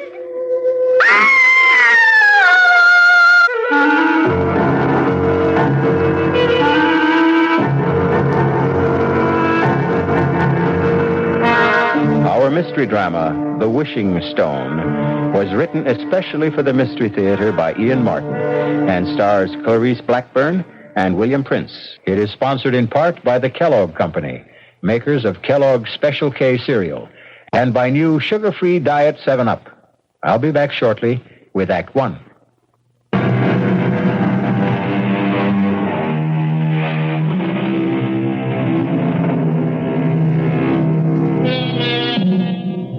We are such stuff as dreams are made on, and our little life is rounded with a sleep. That quote is definitely Mr. Shakespeare's. But our little life is equally founded, and sometimes confounded, on dreams, like the bad one Jenny Coulter had a few moments ago, and for which, fortunately, there is present comfort in the person of her mother, and in turn, her brother, Judd. Jenny, you all right? It's you, Ma. You. Oh, you all right? Well, I'm fine, honey. What'd you have, a bad dream? I suppose.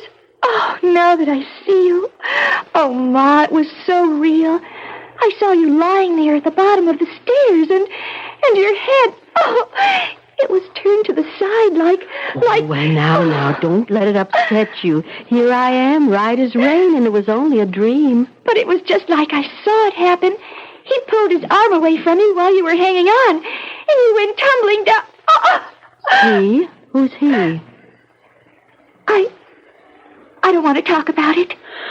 Oh, was it your father? Yes. Who else would it be? Judd, what are you doing up? I heard Jenny Lou cry out. Oh, it's just a bad dream is all.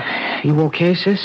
I'm just fine now. You go on back to bed now, son. What did you dream the old man did to Ma, Jenny?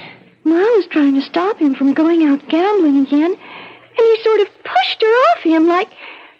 And she tumbled all the way downstairs. Now, that's enough fussing about nothing now. You get back to bed, Judd.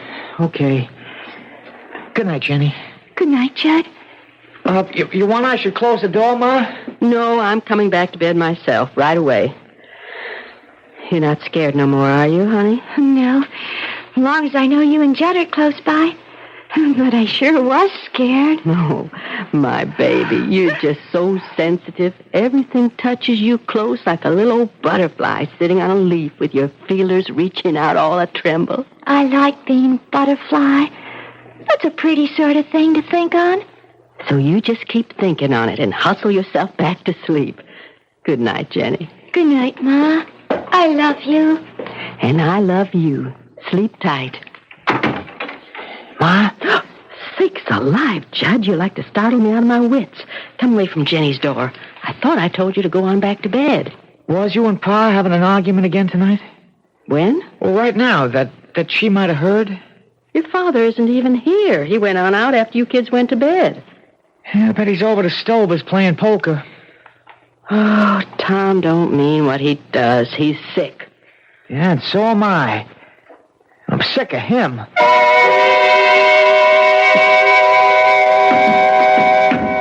in the kitchen, Dr. Lowther. How's Jenny? Jenny Lou's just fine, Marge. She's getting dressed, and I'm going to drop her off at school on my way into town. It ain't the encephalitis again. You got to stop worrying about that, Marge. It's not so easy. After last year getting put back one grade after missing all her classes. It won't take her long to jump back where she belongs. That's a right smart little girl. She used to be before. That's what I want to talk to you about. If I've told you once, I've told you half a dozen times that Jenny was one of the lucky ones. She came through it without a scratch, physical or mental. But such a long time. It was a very mild case, even if it was stubborn and protracted. It's just I worry so that she was somehow held back. Now, I want you to get that clean out of your mind, once and for all. But sometimes she seems so young. Lord, what do you want her to be at 16? I don't know of anyone fresher and lovelier and more unspoiled than your little girl. She wants to cling to childhood a little longer. Leave her be. Well, just so you're sure last year didn't hurt her none. There's only one thing I worry about with Jenny. What? Your husband.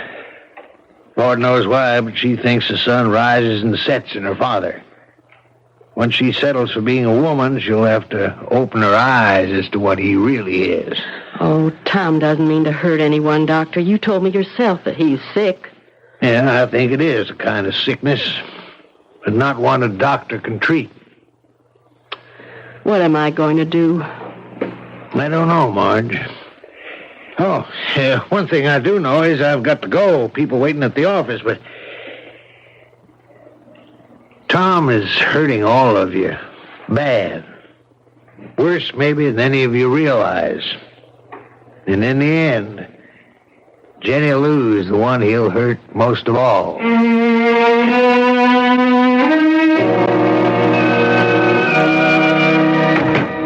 Judd, that you? Oh, yeah, Ma. Is Jenny with you?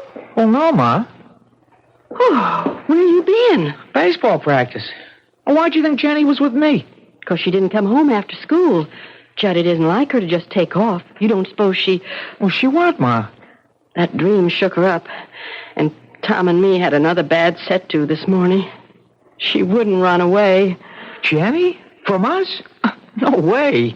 Well, she was sort of strange when she left this morning with Dr. Lowther. Kind of, I don't know, excited as if she had some secret plan. You know how she gets. Secret? Yeah. I bet I know where she is. Where? Well, I can't tell you. I mean, it's her own secret place. Well, the only reason I know about it is I was out rabbit hunting one day and I stumbled across it. She goes there to bird watch and, well, just to be alone, I guess. She made me promise I'd never tell just where. I'll bring her home.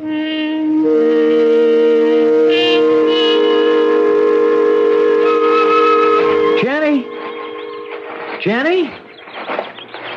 Jenny, what are you doing hiding out here? I wasn't hiding. I just came here to say a little prayer. Well, for who? Pa. Oh? And the sun was shining in like a big splinter of light, the way it does through the hole in the tree up there. Remember how I always used to think when we was little kids that it was God stretching down his hand to touch us? Yeah, it was a long time ago. Don't say that, because he is there. He was here today. Leastways, one of his angels was. What? I was kneeling and looking up into the sun, and all of a sudden, the birds was all still, and the whole hidey-hole here filled up with golden light that sparkled and spun. And right over there, he was standing. Who? Him, the angel of the Lord.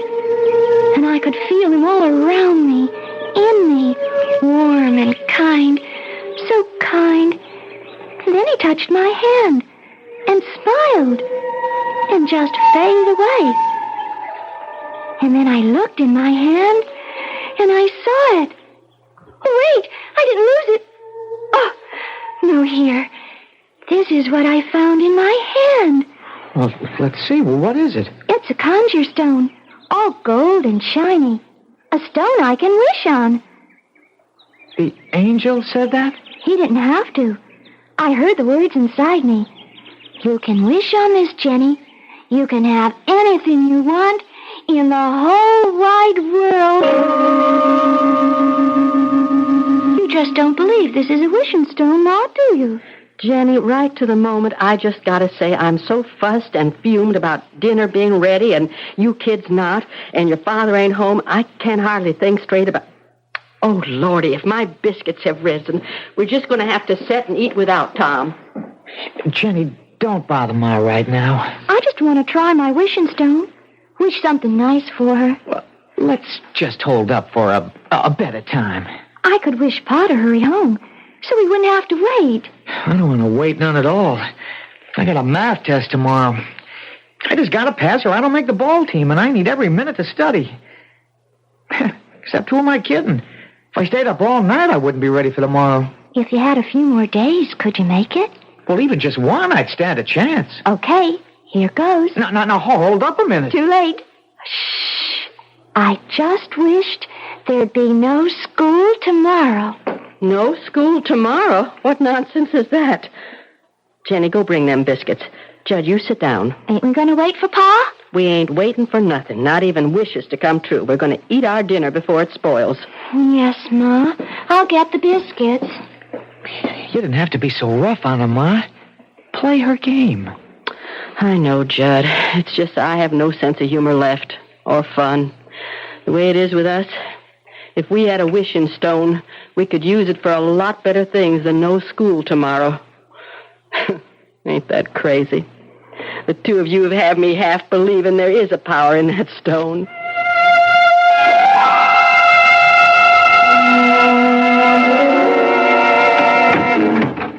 Hi, Marge. Tom? Where are the kids? As if you care. Gone to bed. Where have you been? What was the action tonight? Bingo? Horses? Pool? Nope. Tonight I got a pretty fair excuse. The only thing I was gambling was my life. What's that supposed to mean? I've been a volunteer helper at a fire. Now it's finally out. I couldn't hardly wait to get home and tell the kids the good news. What good news? That the school burned down. Good news for the kids everywhere tonight. No school tomorrow.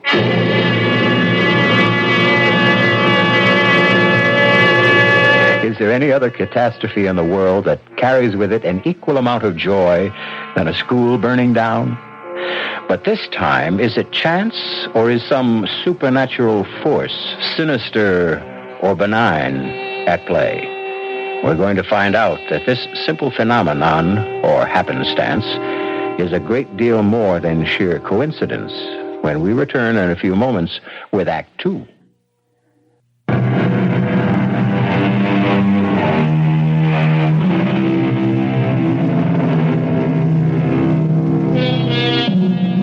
So Jenny Lou, our 16-year-old who is determined to cling to childhood and all its happiest dreams, has made her first wish upon the conjure stone, the magic piece of shiny gold that came to her, she believes, at the hand of an angel.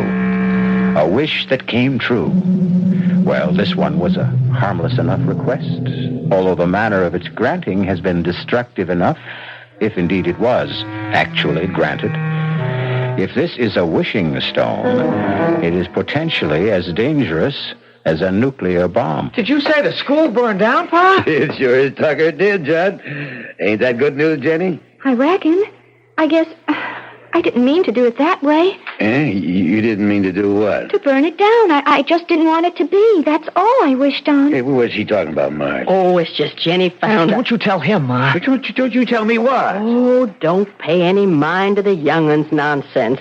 Just tell us about the schoolhouse and what happened. Well, sir, I just about finished trimming up Mayor Sackett's hedge, and I just started to get all my tools together to put back in the pickup when the fire horn went off. I heard that old horn go just a couple of minutes after... Yeah, I run straight over to the firehouse, being that close, and we took off. By the time we got there, she was past all saving. And it's funny, you come to think of it, a brick building like that, you wouldn't figure it'd turn into a regular torch. Well, how'd the fire start, Pa? Yeah, you wouldn't believe this. And neither does nobody else credit it. But according to old Sam Wallace, all of a sudden, a flaming arrow comes straight out of the sky and cut right through the brick walls and everything and hit the oil tank and blew her wide open. Oh, that drunken old no-good. Some custodian. I'll bet he was drinking and dropped one of those foul old stogies he smokes and all that rubbish he's too lazy to clean out of the cellar. Yeah, it could be. It's what most everyone thinks. Still... Still what? It's hard to tell someone who wasn't there. But damn if the way he told that story didn't make you stop at least once to think on it. What do you mean? Well, it's the first time I ever seen that old booze hound with his eyes put together like he really was seeing what he talked about. Anyways, we talked enough. Hey, something to eat around here. I got it warming. I'll serve it right away. Pa? Yes, sugar. That flaming lightning bolt, you said. How long before the fire horn sounded did it come? Oh, well, according to Sam's story, he lit out next door to the gas station and called the fire department. It couldn't have been more than a couple of minutes. See, Judd? It did so work. Okay, if you want to believe it. What are you kids talking about? Well, forget it, Pa. Just kid talk. Oh, I'm too old to share. Oh, no, if you want to. Oh, sure I do. Well, Pa, it's just for no mind. Janney and me's got to be getting to bed. With no school to worry about tomorrow? If there's no school, there's plenty of chores they can catch up on in the morning. Scoot now, both of you. I'm serving your Pa dinner. Good night, Pa. Let's go, Jen. But I wanted to You tell... get on upstairs. It's past your bedtime. Yes, Ma. Good night, Pa. Good night, kids. Did you have to chase him off to bed? It's little enough chance I get to see him. It's little enough chance you make to see him. Oh, lay off, will you, Marge? I'm not even laying on. If you stuck a little closer to home than to the other woman, maybe you'd know what goes on around your own house. Now, what other woman? Now, dang I'm it. talking about Lady Luck, or whatever name you want to call her. My rival. Oh, Lady Luck. Whatever makes you gamble, Tom, one way or another, it's going to be the end of us. You ever going to see that before it's too late?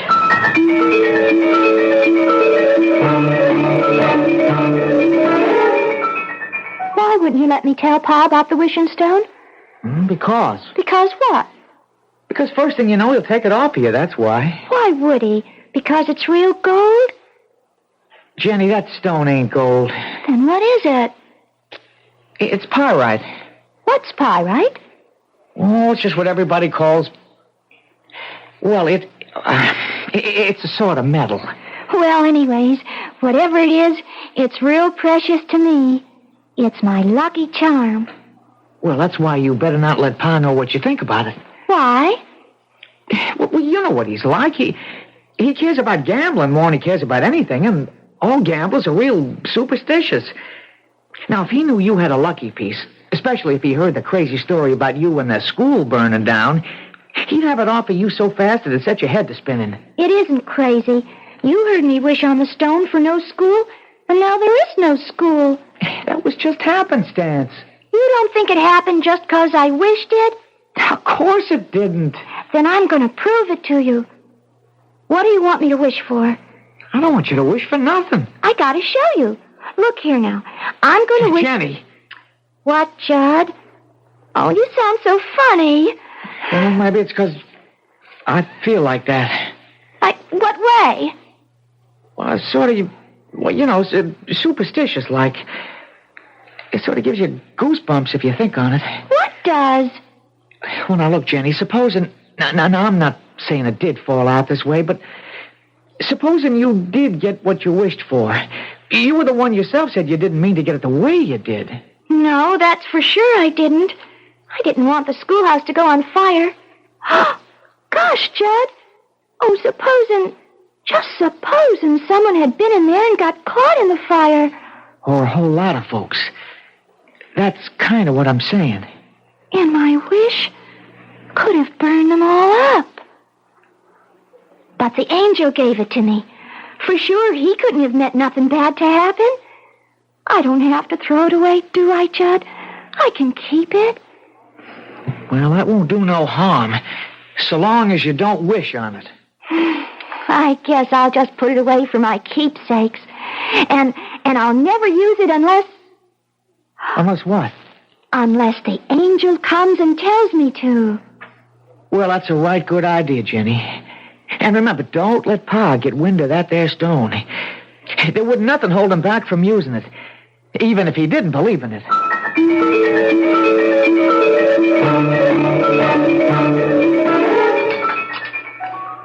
It's going to seem funny going to school in the courthouse.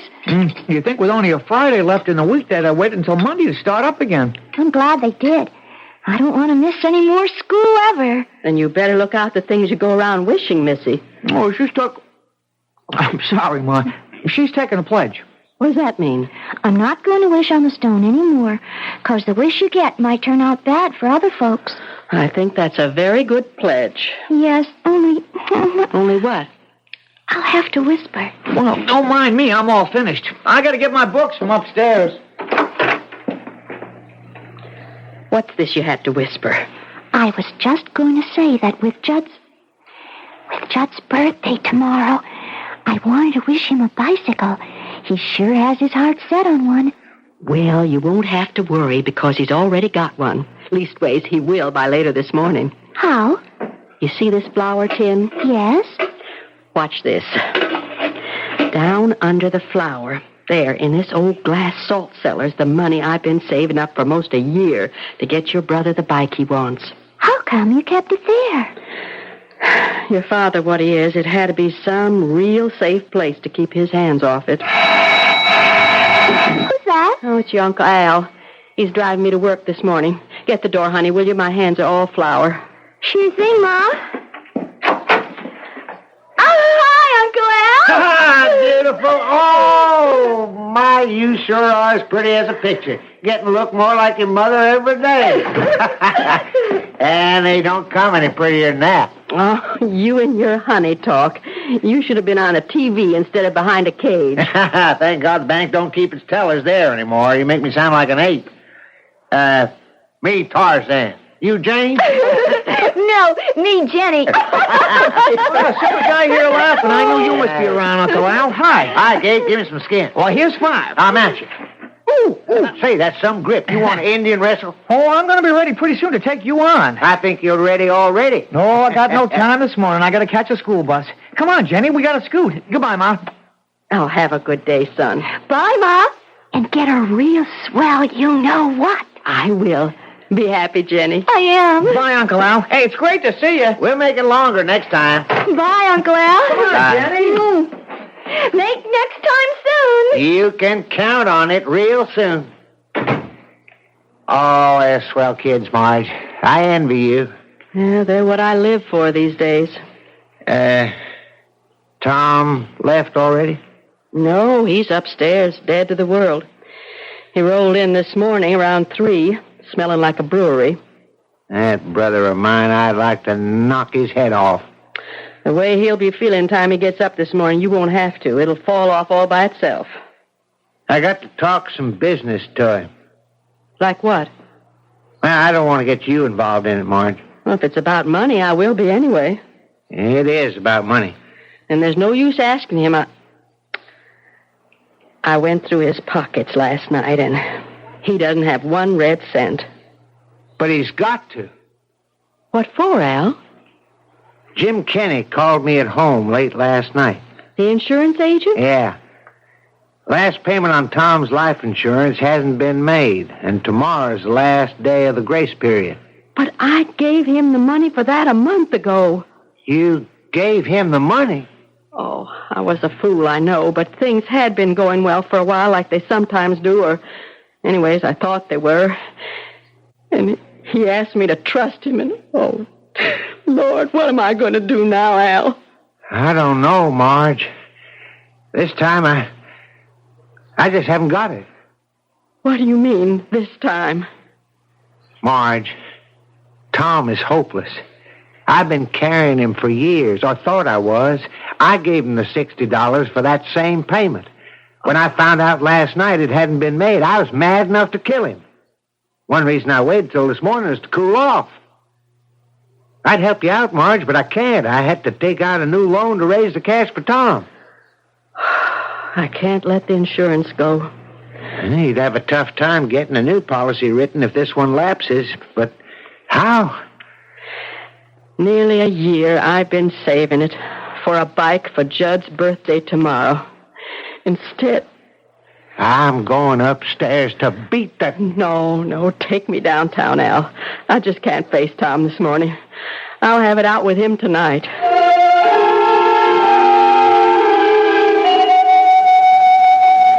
After what you made me have to do today, how could you steal money out of my purse and leave to go gambling again? All I want to do is run it up till it's enough to pay you back. You're sick.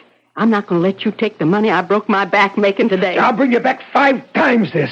And you're not stopping me. Oh, yes, I will. I'm warning you. You stop hanging on to me. I got to, Tom. You just can't do this to us anymore. Just lay off of me. Tom, you can't do this to us again. I got the luck tonight. I can feel it all going for me. The way you always feel. Please. Let go of me. You want to put the whammy on me? I said... Tom! Let go!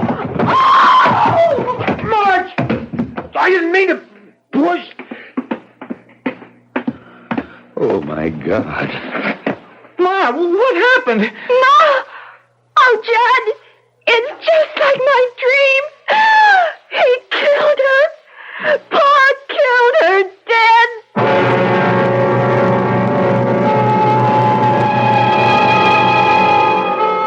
The terror of addiction. Step by step, it grows to envelop the addict till it becomes his whole world, shutting out everything else. But the greater terror is the destruction of all who love him, dragged down with him, and eventually engulfed in a tragedy not of their making. I'll return in a moment with Act 3.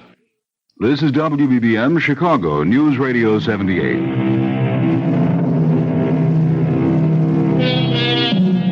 An endless moment in time.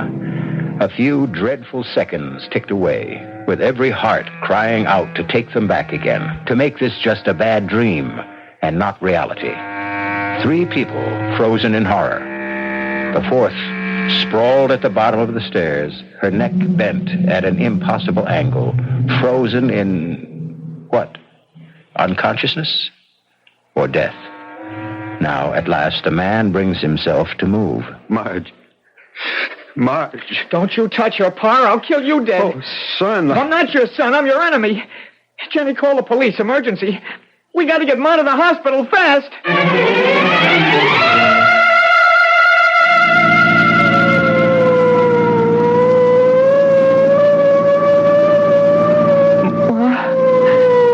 Ma. Okay, kid. Just take it easy. She's not going to die. You're not going to let her die, Doctor. Just hang in tough, kid. We'll do our best.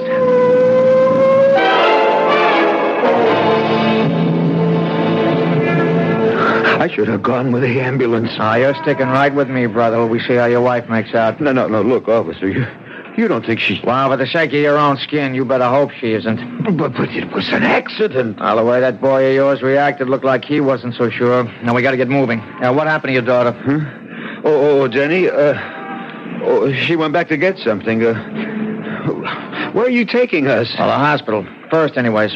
No, here she comes. Come on, shake her leg, kiddo. I had to get something very important. Okay. Hop in the front with my buddy, Officer Franks.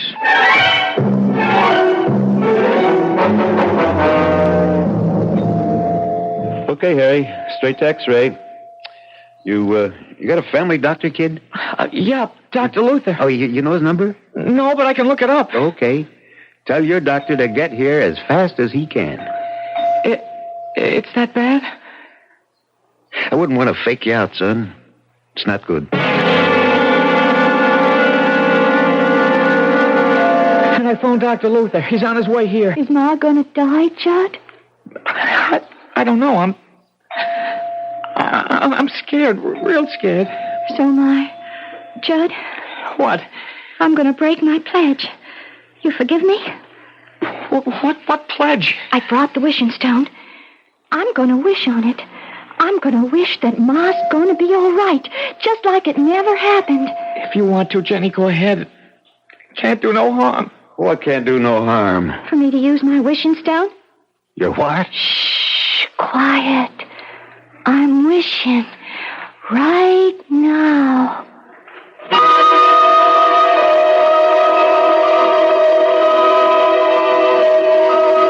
Are you the intern brought the cold case in? Yes, officer. Well, how is she? I'm waiting for x-rays right now.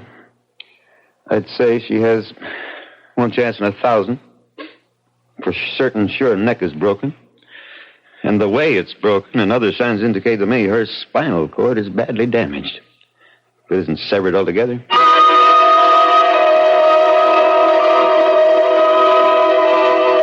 I just can't understand it, Dr. Lowther. When I brought Mrs. Coulter in, I'd have sworn she was in deep coma. I was sure her neck was broken, spinal cord severed. There's no indication of that from my examination of her. Not the slightest in these x-rays. I know, but not in this second set. Was there a first? Yes. And that's a funny thing. When we developed them, everyone was fogged. And we don't know why. Well, these are perfectly clear. So is my patient's condition. I see no reason why she shouldn't go home. Cheer up, son. All interns make mistakes. I made a few buttes in my time. And I'll say this for you. If you have to make one, make it on the gloomy side. They're the ones that don't hurt anyone or anything. Except maybe your pride. Well, I can't understand it. That cop said it flat out that Marge was a goner. Well, maybe he was just trying to put the fear of God into you. Well, if he was, he sure succeeded. If it'll do any good. Well, you think I made a stone, Judd? You think I don't blame myself for what might have happened? You think I wasn't ready to kill myself if anything happened to Marge? I don't know, Pa. Pa wasn't trying to hurt Ma, Judd. It was an accident. An accident that wouldn't have happened if... Well, Pa wasn't sick with gambling fever. Well, I've learned my lesson this time. I'll never gamble again. Oh, Pa. Oh, that makes me so happy. I'm glad, honey. And it means I won't have to use the stone again. Mm-hmm. I can save up what's maybe the last wish for something special for all of us, instead of having to use it to stop you from gambling. Well, what stone? The wishing stone. The one I used at the hospital to wish Ma well again. Oh, that's right. I forgot. Listen, Duchess. Let me see that stone. Don't show it to him. Why not? I don't know. It's just a sort of hunch that... Wait a minute. Here comes the doctor. How's Marge, Dr. Lowther? She's fine, more's the wonder. Oh, a few scrapes and a bruise or two and a lump on the head. Nothing a good night's rest won't take care of. Thank God. You should. It's a miracle she didn't break her neck in a fall like that. That intern at the hospital was sure she did. But she didn't. No, Judd, I told you she'll be as right as rain. Well, can I go up and see her now? Yeah. She was asking for you. And the kids. She wants to see you alone a moment first. I'll go right up. Just to put your mind at rest, or maybe more hers, she doesn't want to prefer any charges against you. So you can tell her my report to the police will call it just an accident. She slipped and fell. I'll tell her, Doc. You got off mighty lucky this time, Tom. You better not tempt fate again. Well, I won't.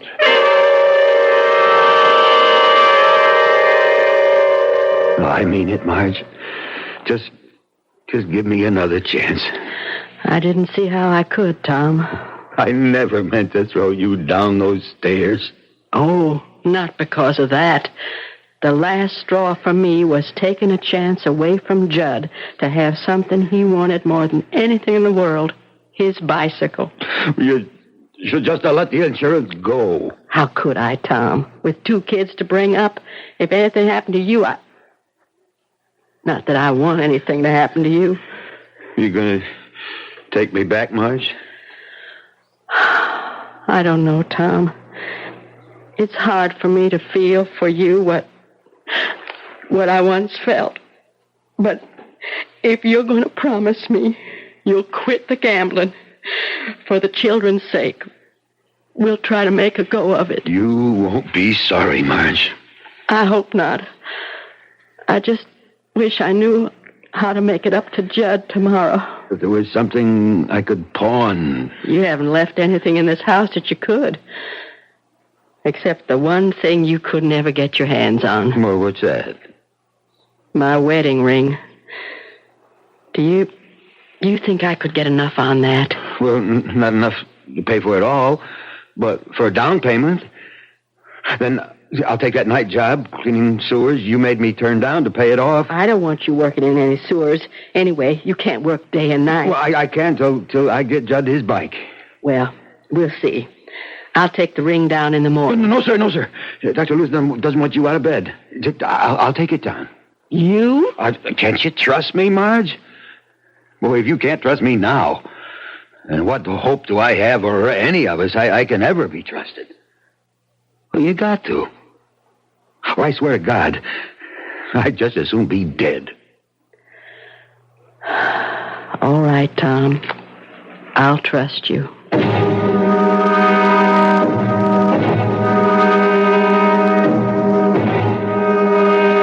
What? You ran out of the money? Look, Benny, you got to do an old customer a favor, huh? You got to cover me for the 5th. Headlonger. Now, Benny, you gotta. That 15 I laid out on the 1st was money I got for pawning my wife's wedding ring. I got to get it back, and I got a hot tip. The headlonger's assured. Benny, for God's sake. Oh, just this once. Please. Benny.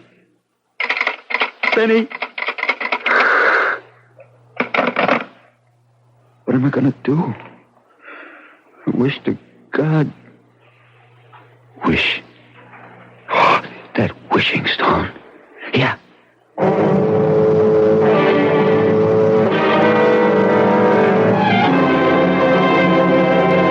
Where's Jenny, Judd? Oh, I left her down by the pond. We were skipping stones. I just came up to see how you were feeling. Fine. I'm going to get up. Your pa didn't get back yet, did he? No, ma'am. I ain't seen him since early morning when he pulled out in the pickup. Well, you go on back down and keep Jenny company. I'm going to bake me a cake so we can have a real birthday celebration. Oh, it's all right, Ma. I don't need a cake. You're going to get a lot more than you bargained for. Now, go on. I don't like Jenny down by that pond alone. You know she can't swim.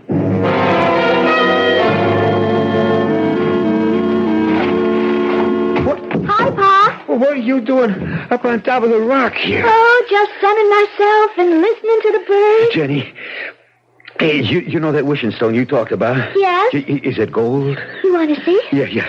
Here. Oh, damn. It's nothing but pyrite. Isn't that a kind of gold? Yeah, fool's gold, and not even worth as much as a piece of charcoal. No, Pa. No. Don't throw it away. It's still good for one wish. You think this makes any wishes come true? It made the school burn down, and Ma got her neck unbroken. You're a Ma. Why'd you grow up and stop your daydreaming? Don't you know nobody ever got nothing by wishing? I've been doing a kind of wishing all my life. Look at where I end up now. Well, I'm going to wake up your little Miss Bright Eyes to show just how tough a world this is. Pa, please don't get mad. If this was a wishing stone, well, nobody ever needed it more than me right this moment. So look at this. I'm going to make a wish. I need money. I need it bad. So I'm going to wish that old Nick himself comes climbing up out of the middle of this pond with a sack of gold on his back for me. And I ain't going to be greedy. And I ain't going to ask for much. Just say like a 10. No, make it $20,000. Okay. Now, I'll rub the stone, and I wish. You see? It ain't no wishing stone. It don't make dreams come true. It's a nothing. Ah! Oh, Jenny, help me! Help me! Pa! Oh, why doesn't he come out? Help! I can't swim! Dad! Help! It's Pa!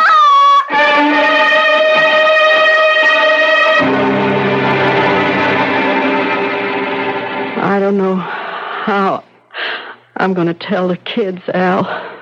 They're not really children anymore, Marge. They know. I guess I do baby them. I won't anymore. In a lot of ways, they're better off. Tom... Well, Tom had a cancer that he just couldn't cut out. Even my wedding ring, Oh, I didn't want him dead, though. Well, he is. And it was of his own making. Kind of queer, isn't it? What? Him trying to show Jenny Lou her wishing stone wasn't worth a darn, and he ended up having his wish come true? Not quite. The policy's only for $10,000. There's double indemnity for accidental death, Marge. Tom got everything he wished for. The full $20,000. 3 wishes, and they all came true. Whether by some supernatural force or sheer coincidence, it doesn't really matter. For in the end, everyone was better off except the one who didn't deserve to be. This was the gambler's last plunge, one he should never have taken with the odds so stacked against him. Like Janney, Tom Coulter had never learned to swim either. I'll be back shortly.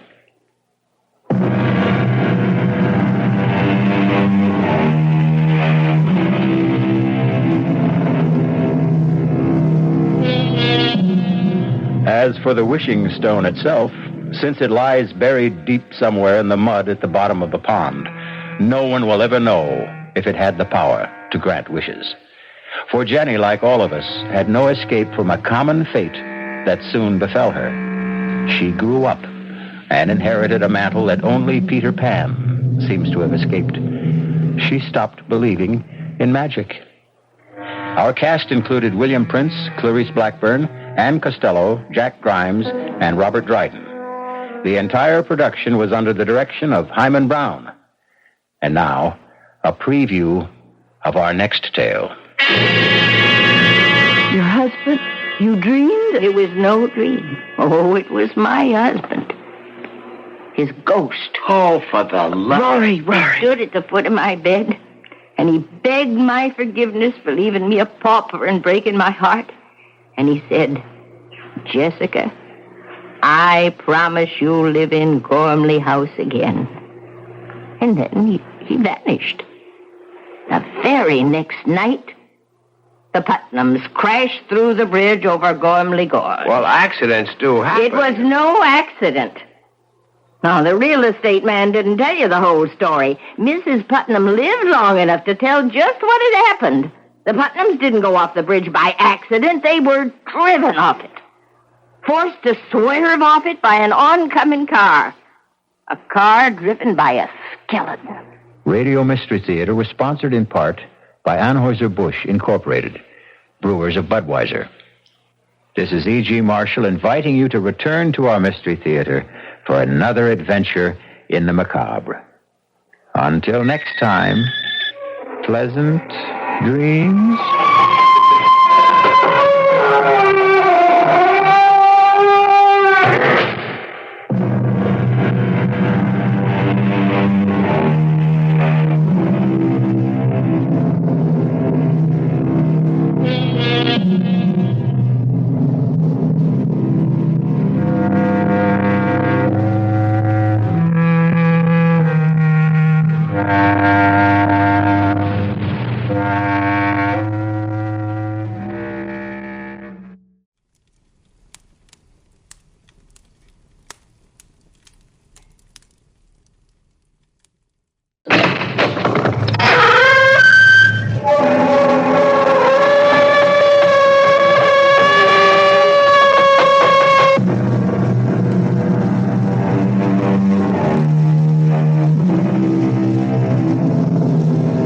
Come in. Welcome. I'm E.G. Marshall. Welcome to our world of mystery and the macabre. Sit back and lend us your fears. Have you ever seen a ghost? It is an experience of such horror as to turn your blood to ice. Oh, I know, there are those who scoff, but they have never met a ghost. Mel Stout was a scoffer, but not his wife, Liz. And on the night they first drove up Gormley Gorge Road to Gormley Lodge. All right, Mel, you laugh if you want to, but the fact remains that the Putnams were driven off the bridge over Gormley Gorge by a ghost driver in another car. Who says? The sheriff. He told me that the wife lived long enough to tell the story. How a car driven by a skeleton came driving straight at them, and her husband swerved aside, and off the bridge they went. She was dying. She was in a state of shock. No! What? No, it's a car! It's coming out of the Holy bridge! Toledo! Oh, my gosh. He went right by. You and your ghost drivers, Liz. It was just another car, and it passed us. Yes, it passed us. This time.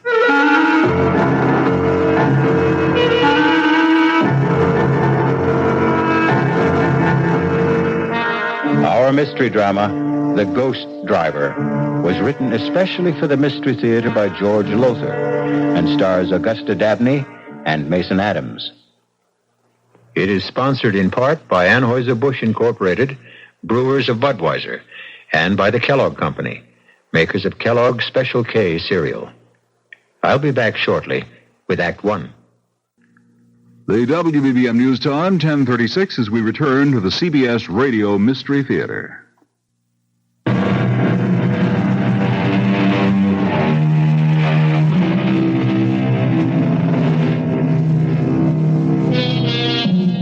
Do ghosts exist? Mel Stout doesn't think so. But his wife, Liz, feels differently. If it had been up to Liz, they'd never have bought Gormley Lodge on top of Manitou Mountain in Colorado. Why? Because according to local legend, the former owners, the Putnams, had been sent crashing to their death by a ghost driver who came at them head on. Now, in the living room of the lodge... Liz, I've had it up to here with that brother of yours. Oh, now, I mean, he promised to help finish painting this living room before the Duncans arrived tonight, and where is he? Mel, I'll tell you where he is. He is out on the slope skiing, enjoying himself as usual. Well, do you just be reasonable. Now, if we didn't have Rory, where would we get a ski instructor? I'd like to know. We certainly can't afford to hire one, any more than we could afford to have this place painted. Oh, I'm sorry. It's just that I've got so darn much on my mind. Liz, I just hope that I haven't made the mistake of my life and yours. We'll make a go of the lodge. We're off to a pretty good start. The Duncans arrive tonight, and they're booked for a full week. And the Todds and the Morgans arrive next week. Yeah, and after that? Well, darling, our newspaper ads ought to get us more customers. Just ask yourself, darling, what would you rather be doing now? Painting the living room of your own ski lodge with paying guests arriving tonight? Or slaving away at your old accounting job in Aspen? Well, at least that brought a check in every week. Oh, Mel, you've wanted to be your own boss for years. And so we bought this old mansion on top of Manitou Mountain to start our own ski lodge. The old Gormley Mansion. And we're going to keep at it until we make a success of it. Liz, you're marvelous. Oh, there's somebody at the front door. I'll get it. Oh, Mrs. Gormley. Come to pay you a visit, Miss Stout. My first formal visit. Well, that's very good of you, Mrs. Gormley. Well, won't you come in? All right, Jason, you heard the lady. Wheel me in. Yes, Mother. You know my son, Jason? You've met? Yes, briefly. Mel, the Gormleys have come to pay a visit. Nice to see you, Mrs. Gormley. Jason, hope you don't mind if I finish this painting. Oh, go right ahead. I'd give you a hand, old as I am, but my arthritis keeps me in this wheelchair. Jason, why don't you... No, thanks. I couldn't think of asking a fine arts painter to Fine arts. You hear that, Jason? Mr. Stout complimented you. Called the mountain scenes you paint fine art. Well, they are. Why, I saw some of them in the ski shop in town. They're very good. Do you sell many? A few. Oh, just enough to cover the cost of the paint and canvas. Oh, yes, and a quart of whiskey now and then. Mother, please. Well, now, if they don't hear it from me, Jason, they'll hear it from others. A drink now and then. Now and then. Tell the Stouts how you play Russian roulette. with that old revolver of your father's when you're drunk. Stop it, Mother. Stop it. Perhaps you'd like some coffee, Mrs. Gormley, or tea. It won't take a minute. No, thank you. We won't be here that long. Now, I've come to do for you what I did for the Putnams. Them that bought my house out from under me 3 years ago. Out from under you? Mrs. Gormley, are you saying that we have done that? Forced you out of your house? Well, haven't you? Oh, it's not your fault. Jason's father left us destitute. Left me destitute, I should say, with a son too lazy to support his old mother. So I had to sell this beautiful place. Mother, the Stouts aren't interested in all this past history. Well, they'd better be, if they value their lives. Value our lives? Well, Mr. Halliday didn't tell you, of course. Tell us what? About how the Putnams met their death. Why, yes. The real estate man told us about the accident. That was no accident. No more than my husband's death was an accident. He died in the same way? His car crashed off the bridge into the gorge? Right. 800 feet down into the gorge, to the rocks 800 feet below. But no accident. Suicide. The Putnams didn't commit suicide. Not them. My husband, Jason Sr., raving drunk and suicidal, but theirs was no accident either, the Putnams. He drove them off that bridge. Who? My husband. Now, wait a minute, Mrs. Gormley. If your husband was dead... Hi, I'm back. Oh, sure. Naturally, Rory. Now, the painting job is nearly done. Oh, now, don't get uptight, Mel. I just didn't remember till I was out on the slopes. Hi, Mrs. Gormley. Jason. Paying a little social call? It's anything but social. Mrs. Gormley, are you saying that your husband, even though he was dead, somehow killed the Putnams? Liz, come on now. All right, I'll tell you. After my husband's death, when I realized I'd been left penniless, that I'd have to sell this place, I fell into a state of depression. When the Putnams bought Gormley Lodge, well, they were going to use it as a winter home, not turn it into a ski resort like you. When they bought it, and I had to move into a little guest house, I was so sad I thought I'd die. For days and days I sat and wept, and then one night, my husband come to me. Your husband? You dreamed? It was no dream. Oh, it was my husband. His ghost. Oh, for the love... Rory. He stood at the foot of my bed, and he begged my forgiveness for leaving me a pauper and breaking my heart. And he said, Jessica, I promise you'll live in Gormley House again. And then he vanished. The very next night, the Putnams crashed through the bridge over Gormley Gorge. Well, accidents do happen. It was no accident. Now, the real estate man didn't tell you the whole story. Mrs. Putnam lived long enough to tell just what had happened. You can ask the sheriff. The Putnams didn't go off the bridge by accident. They were driven off it. Forced to swerve off it by an oncoming car. A car driven by a skeleton. Good heavens. That's what I wanted to tell you. And now you know. Good day. Well, what kind of a put-on is this? She's trying to scare us out of here. I'm trying to save your lives. You're trying to get back into this house. That's what you're doing. Just the way you moved back after the Putnams got killed and lived here a full 3 years until now. Rory, have some respect. Respect? No way. She may be old, but she's as shrewd as they come. She frightens you off, then moves back in again and stays until some other sucker comes along. I warn you. Just let us know when your husband's ghost shows up again. It did. What? Last night. Oh, man, this is the neatest ripoff. Shut up, Rory. Will you... Your husband's ghost? Last night? Yes, and he used the same words. Jessica, I promise you'll live in Gormley Lodge again. Oh, I beg you, listen to me. The Putnams wouldn't and went to their death. Oh, Mrs. Gormley, you're really out of sight. You so smart. You're so sure of yourself. You think he isn't watching and listening, my husband? Do you think he doesn't know how you insulted me? Do you think he'll not repay you? Oh, yes.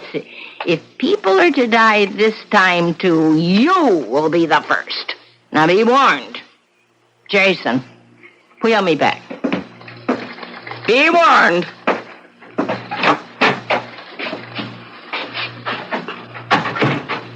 Rory, you shouldn't have talked to Mrs. Gormley like that. You didn't spring for that crazy story, did you? I don't know. I wonder. What, Liz? Mel, call the sheriff. Find out if Mrs. Gormley's telling the truth. Oh, come on, Liz. I look like a fool. Anyhow, I've got to finish this paint job. What?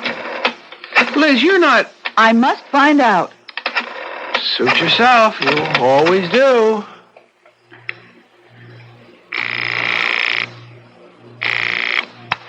Sheriff Harper speaking. Oh, Sheriff, this is Elizabeth Stout calling. We're the new owners of Gormley House. Oh, yes.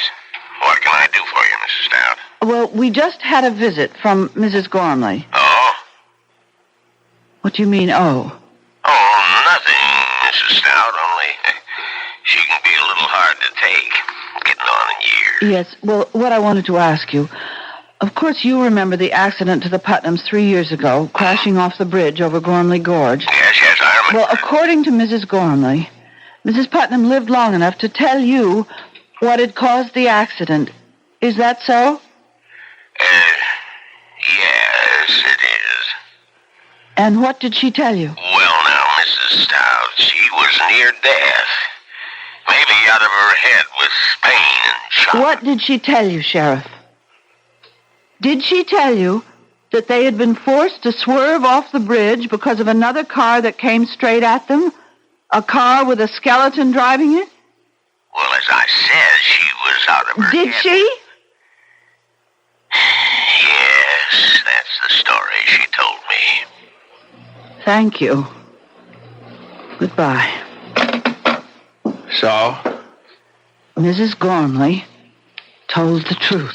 The Putnam woman was dying. Anybody in that condition is liable to say anything. I suppose. Now, look, just get off it, Liz. We put our life savings, every cent we've got in this place, and I'm not leaving, ghost or no ghost. Well, speaking of leaving, I'd better get on down into Manitou and pick up the Duncans at the airport. Well, it's a bit early, isn't it? Or have you got some cute chick in town that you'd like to spend an hour or so with? Mel, you put me away. Don't give me any ideas, Rory.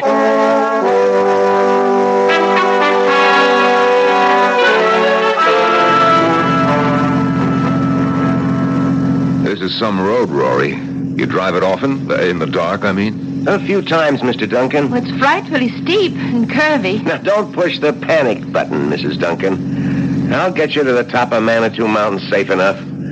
You'll be enjoying a hot toddy in front of the fireplace at Gormley Lodge before you know it. Maybe you better slow down a little. Ah, it's okay. That was just a patch of loose shale. You much of a skier, Mr. Duncan? Oh, I do okay. My wife will need some lessons, though. I take it Gormley Lodge has a pro. Oh, the best. Me? Well, fine. Say, this road is steep and curvy. Must be pretty spectacular. Views, I mean, in the daytime. It's spectacular enough right now, what I can see in the headlights. We've got some views, all right. Here's one. It's real cool. From the bridge over Gormley Gorge. Steep? 800 feet straight down. Mm. It's too bad there isn't a moon tonight. I'd stop on the bridge and let you have a look. What's that sound? We're crossing the bridge now. A wooden bridge over Gormley Gorge. About 500 feet across. Hey, what's the... Lights of a car coming fast. That damn fool is coming straight at us. Get over! It's a skeleton! A skeleton driving that car. Hey, we're going off the bridge!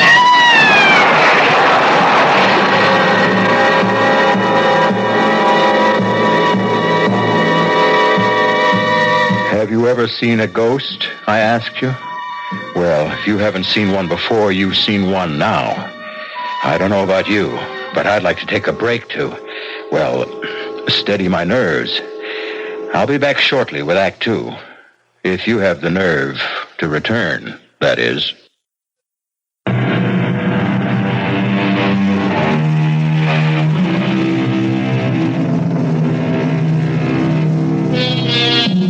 Terror, unless you have experienced it, is only a word. I could employ all the art at my command, my voice, the words I choose, to convey to you the full impact of terror. Yet, I know I should fail, even as Michael Duncan fails now in telling his story to Sheriff Harper on the bridge over Gormley Gorge the next morning. Terror? You say you experienced terror? What would you experience, Sheriff? Delight? Mr. Duncan, I'm only trying to get at what happened here last night. Excuse me, Sheriff. Yes, Mr. Stout, what is it? Will it be much longer before they get the bodies up? Hard to say. Why? I'd like to get back to the lodge. My wife is alone, and you can imagine her condition after hearing of her brother's death. Say nothing of how it happened. Sure, you go ahead. I'll let you know when you're needed to identify the bodies.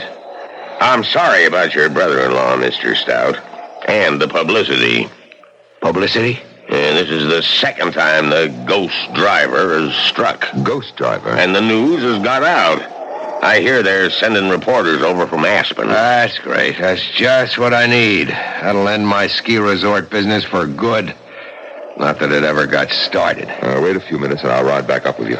Nothing I can do either till they recover Jill's body. Oh, yes, there is, Mr. Duncan. You can give me a full account. Now, look, Sheriff, I've told you all I know. We were driving across this bridge when we saw this other car coming straight at us. Stout's brother-in-law was driving. He swerved to avoid the oncoming car and went through the guardrail. In the split second between swerving and going through the rail, I leapt clear and saved myself. I wish I could say the same for that boy and Jill, my wife. About the skeleton at the wheel of the other car. Why do you keep harping on that? Because it's something to harp on. If you saw a skeleton driving that car... I didn't.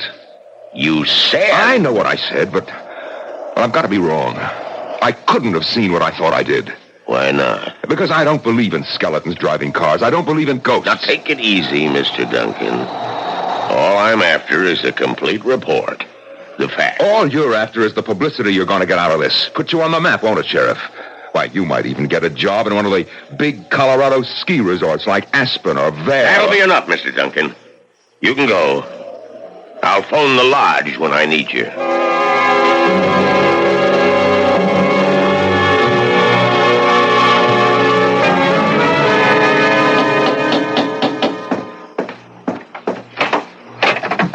Mrs. Gormley. Well, invite me in, Miss Stout. Oh, yes, of course. Yes, I'm surprised to see that you're not in a wheelchair. Oh, it depends on how bad my arthritis kicks up. Sometimes I can walk with a cane, like now. I see. Is your husband home? No, he's down at the bridge with Mr. Duncan. Oh, the feller whose wife got killed, huh? Yes. Well, I'm sorry about that. Sorry about your brother, too. Even though he asked for it. Mrs. Gormley, Your brother's dead because he wouldn't listen. He wouldn't heed my warning. Now you listen, child. You heed my warning. Make your husband listen and take warning, too. You leave this place. Leave it today. Don't think I wouldn't. We wouldn't if we could. We can't. All our savings are tied up in Gormley Lodge. Listen to me, listen. Now, my dead husband came to me again last night.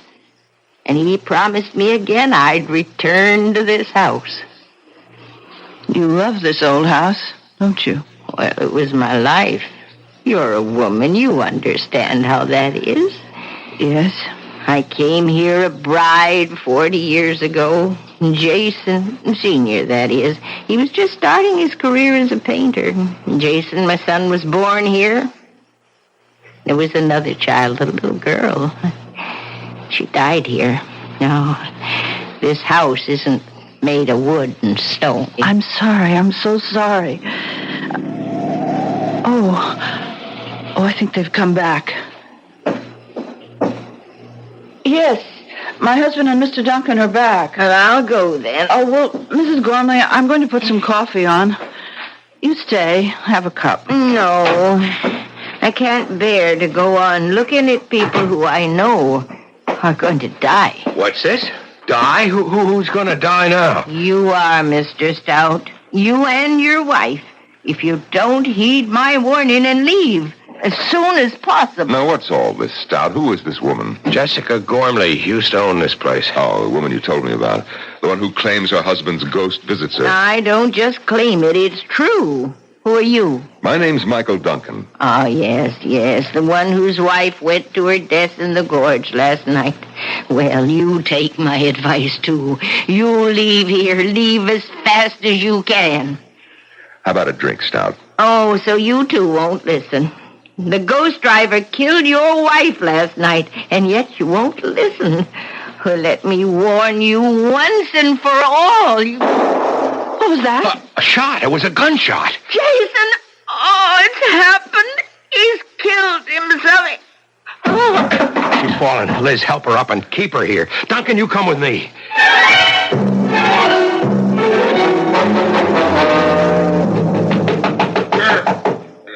Come. Yeah, Mr. Stout. What do you want? Oh, you're okay, Jason. We heard a gunshot. What of it? Well, we've heard of you and your little games like Russian roulette, and we thought that I'd shot myself?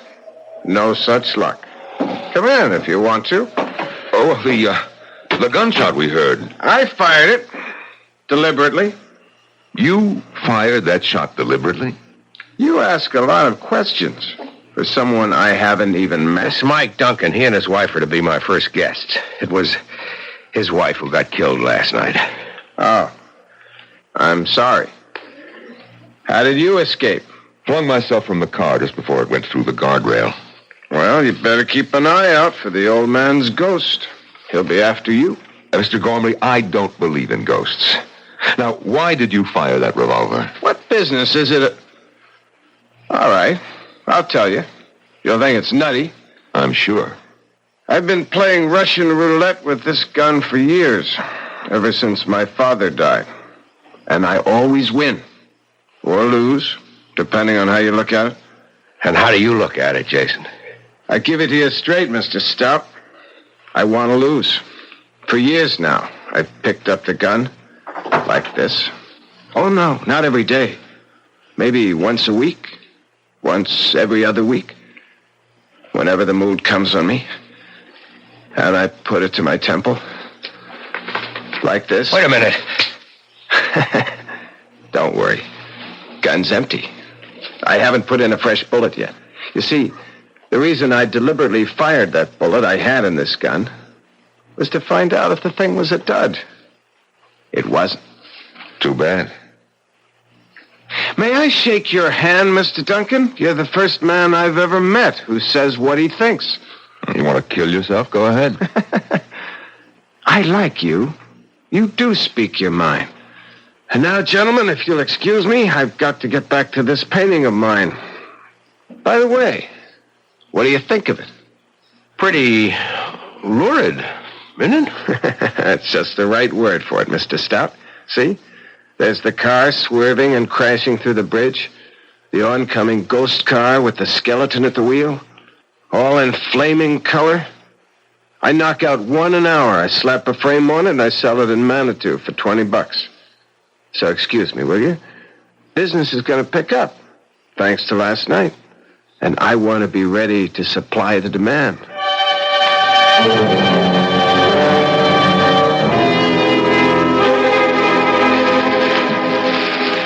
It's been a rough 24 hours, Miss Stout. It's a nice chair. Just right for sitting in front of a fire. Cost you plenty, I'll bet. Yes, plenty. But that isn't what I'm thinking about. You're thinking about your brother and my wife lying in their coffins at the undertakers in Manitou. Yes, and also that even a small village like Manitou has an undertaker. Birth, death, taxes. The only sureties in life, Mrs. Stout. Liz. Mike. I like your husband. Me too. He told me about everything. About what getting this ski resort means to you. Your life savings invested, all that. All down the drain, I'm afraid. The publicity? What else? Every reservation's canceled. Well, all except one. But that'll come in, too. It has, Liz. Yes? There it is. Please cancel my reservation for next week, Frank Norton. Has a family of 4. Telegram phoned in from Aspen. Anybody got a sponge? A sponge? So I can throw it in. I'm through, Mike. You always give up this easy? What do you mean easy? Just that. Do you always fade when the going gets tough? Well, this is the time to start fighting. Does it make good sense to let all this go down the drain because somebody's playing a trick on you? A murderous trick? Do you think it's a trick? What else could it be? A skeleton driving a ghost car? What else but a trick? Well, what else? You were in that car last night. You saw, and it was a skeleton behind the wheel of the oncoming car. You told the sheriff that. You can still say that it was a trick, yes. What kind of trick? Damn it, Mike, you admit you saw a skeleton driving a car, but you can still call it a trick?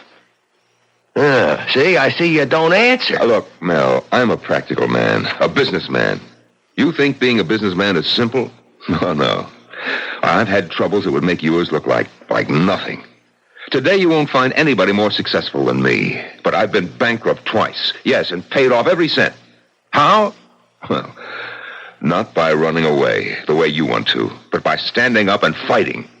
And that's what you've got to do right now. How? You tell me how, and I'll do it. We'll do it together. I've got a stake in this, too, you know.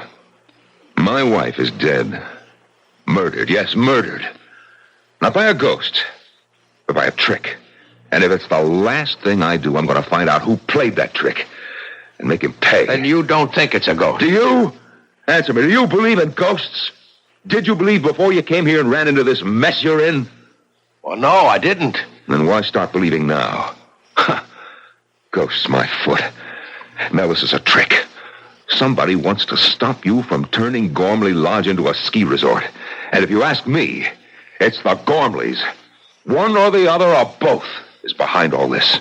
Or that sheriff down in Manitou. The sheriff? Oh, Mike, you don't really think that I don't know what to think, Liz. All I know is that somebody's behind this, and those are the 3 likeliest suspects. Now, look, I'm no Sherlock Holmes, but I've got a brain, and I've got guts, and well, my wife is dead, my Jill. Well, I'm just going to find out who killed her, that's all. Tougher they are. You like a drink, Mike? No, thanks. I'll be okay. Especially when I nail that murderer. What have you got in mind? Well, it'll be dark in about an hour. We take the car, Mel, you and me. We take the car, and we drive up and down that road, all night if necessary, to meet up with this so-called ghost driver. And when and if we meet up with him... Yes? If and when you meet up with him, what? We don't turn aside. We don't swerve out of his path and off the bridge. We drive straight at him and keep driving at him. If he's a ghost in a ghost car... we'll drive through him. And if he isn't? If he isn't? Well, if he isn't, it'll be one hell of a crash.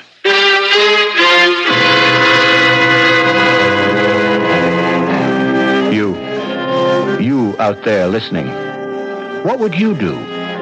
If you were Mel Stout, would you accept Mike Duncan's challenge?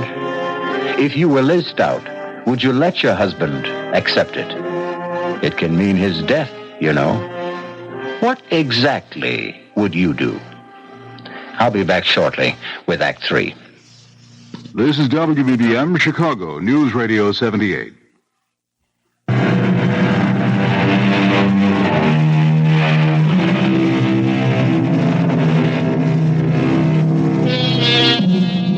Two men are now driving the twisting, precipitous mountain road that leads to Gormley Lodge. One, Mike Duncan, believes that the ghost driver they hope to meet is nothing but a trick. Mel Stout, his life savings, every penny at stake, has had no choice but to go along. Mike, I'm bushed. Let's make this the last trip. We're going to drive up and down this road till dawn. Yes, and night after night if we have to. Until we meet up with our so-called ghost driver. This is the 6th time we've been up and down this mountain road. Okay. Pull over. I'll drive. Get out your side. I'll slip behind the wheel. Yeah. Hey, there's a car coming up behind us. Red light flash. That must be the sheriff. Yeah, it's the sheriff, all right.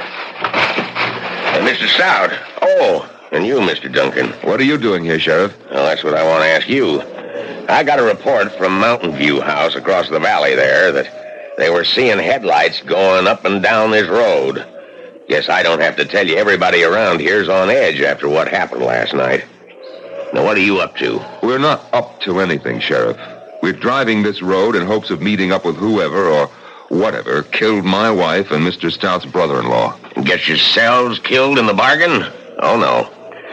You drive on up to Gormley Lodge, and when you get there, stay there. You make that sound like an order, Sheriff. That's what it is, Mr. Stout. Well, I guess we better do like he says, Mike. I don't think so. Oh, you don't? No, I don't. This is a public road. We've got a right to be on it.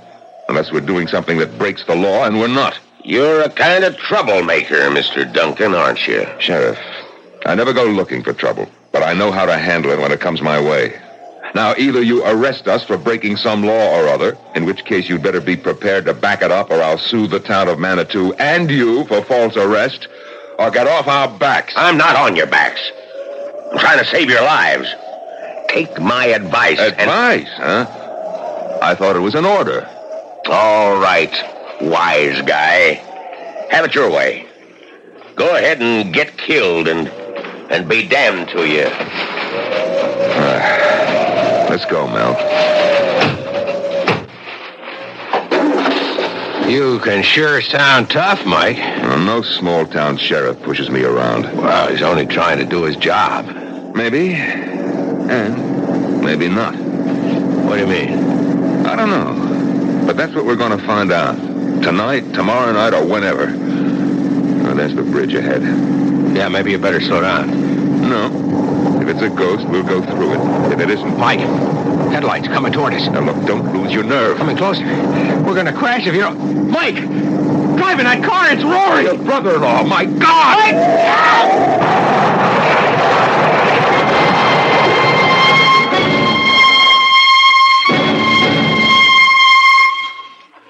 Mel, Mike, I can't believe it. Can't believe it myself, Liz. Not only what we saw, but getting out of it with our lives. The fates were with us, Mel. I lost my nerve. I have to admit that. I just couldn't keep driving straight at that awful thing coming toward us. I couldn't help myself. I swerved at the last second. Well, thank God we hit that stanchion instead of going off the bridge. But Rory driving the other car, it's impossible. Rory's dead.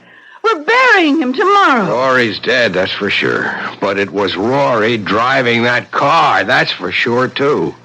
Then ghosts do exist? Mel? That's what? After the funeral tomorrow, let's get out of here. Let's go away from this place as fast as we can. And go where? Oh, back to Aspen, of course. Liz, we're broke. We haven't enough dough left for a motel room. Where would we stay? How would we live? Mel, I didn't know things were that bad for you. Putting this place back in shape cost me just about every penny I had. Well, look, would a loan help? You'd be willing to... Oh, sure. I like you two, and, well, the way things turned out, we've gotten to know each other real fast. Practically friends.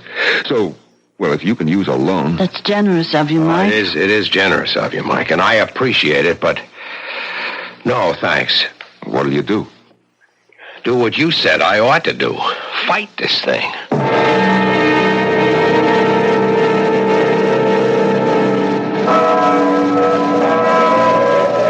Liz, Mike, if you ever come east, be sure to look me up. We will, Mike. Yes, of course.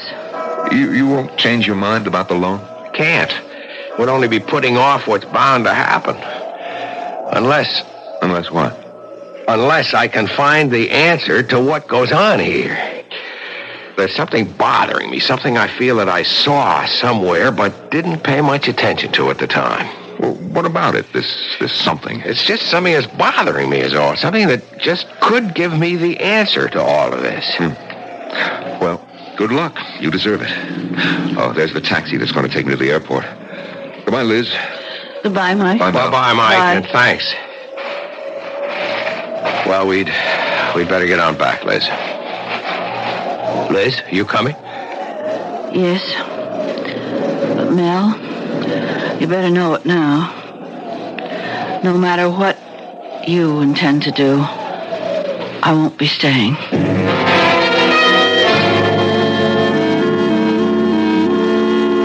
Mel, we've got to face the facts.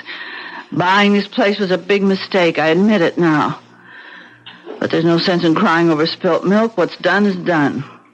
So, darling, let's just turn our backs on it, walk away from it, and start again. Start what again? The treadmill of office work? The dreary day-to-day monotony of auditing accounts, toting up figures? I can't bear to go back to that kind of life. I have got to make a go of this. I don't have any other choice. But is it worth your life? Ghost or no ghost, Mel, it's killed 4 people. It would have been 6 if you and Mike Duncan hadn't been lucky enough to hit that stanchion. And it will be 6 if you insist on driving that road again tonight. 6? How do you make it 6? Well, you don't think I'm going to let you do it alone, do you? But at the funeral, you said that you weren't even going to stay. Because I hoped that would change your mind. But it hasn't. So you see, I have no choice either.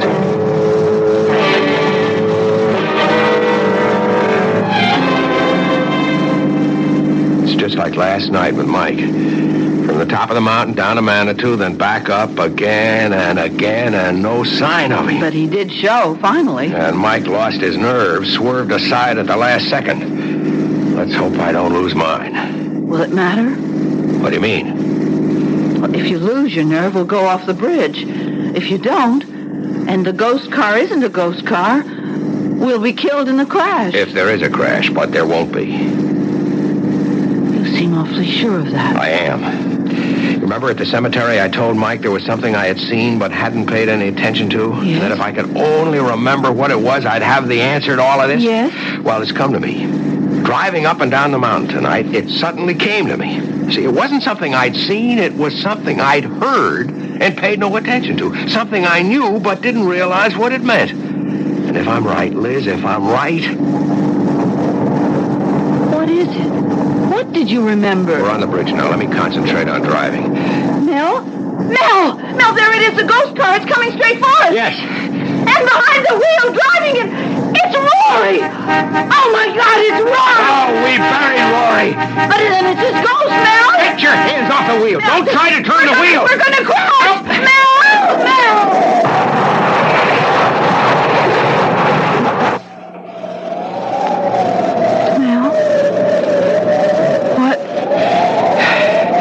This time he swerved and he went off the bridge, just as I knew he would.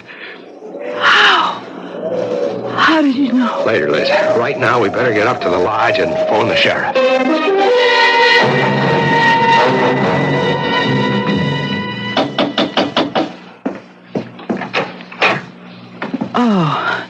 Oh, come in, Mrs. Gormley. Mel? Mrs. Gormley's here. Please, won't you sit down? Yeah, thank you. Hello, Mrs. Gormley. I'm sorry about last night. I'm not. Mrs. Gormley, Jason was your son. Oh, he was the torment of my life. Every day I lived. Of course, I'm sorry he's dead, but I can only be glad it's over for me. Did you know that your son was the ghost driver? I suspected, but I was never sure. You see, it was Jason who wanted to go on living here in this house far more than I did. Oh, you can understand. He was born here. He grew up here. Started his painting career here in a fine, big studio upstairs. Tragic. Just tragic. Even more tragic if it hadn't been for you. How did you come to know? What made you realize that my son was the ghost driver? A gunshot. A gunshot? The shot he fired to see whether the bullet he used for playing Russian roulette was live or not. Well, I don't follow you.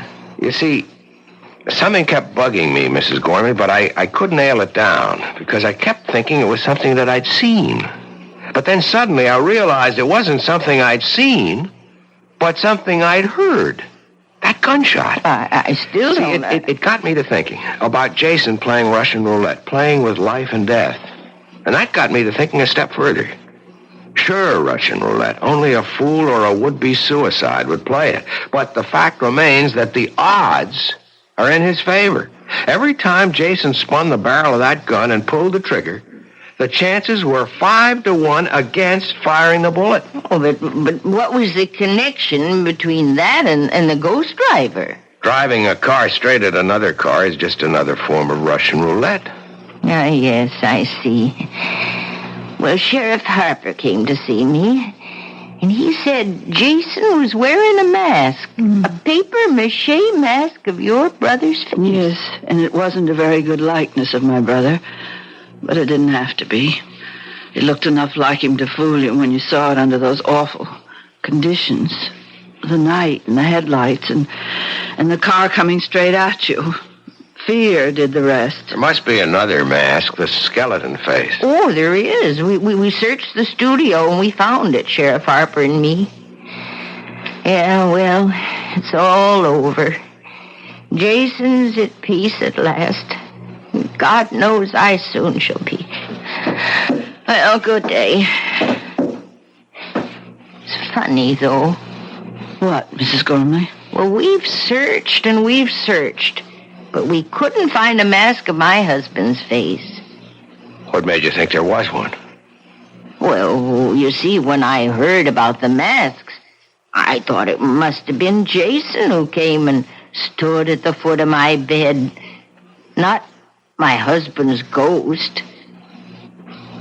But if it wasn't Jason, who was it?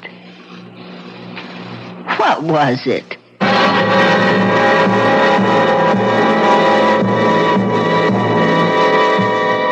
An interesting question.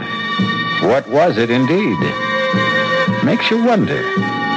Does the spirit live on? Are there such things as ghosts? Think about it.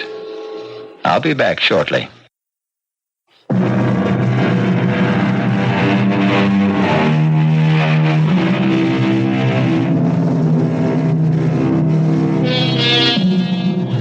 I think you'll be glad to know that Mel and Liz made a go of Gormley Lodge and are today the owners of a successful ski resort.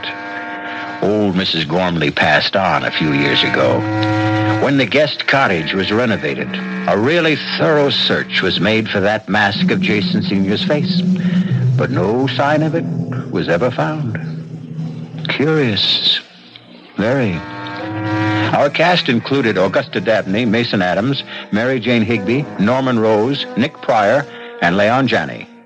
The entire production was under the direction of Hyman Brown. And now, a preview of our next tale.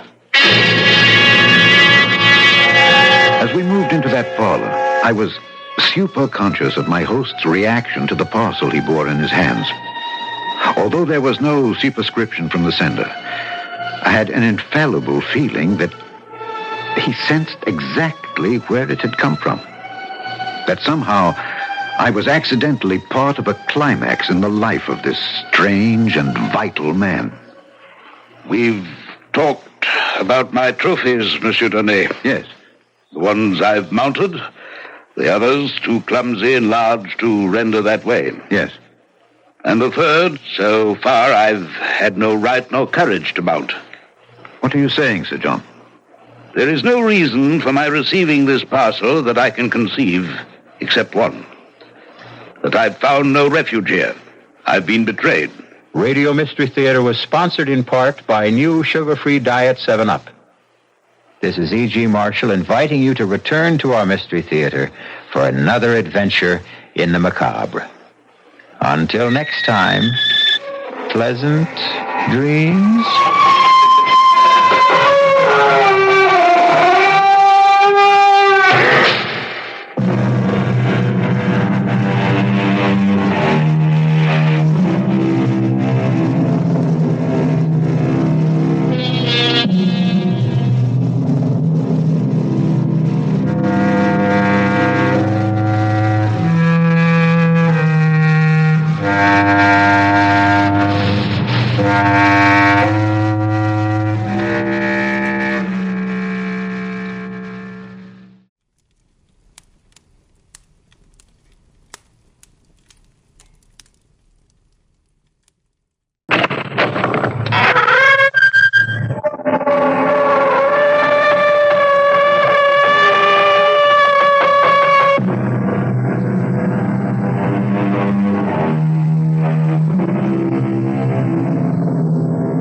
Come in.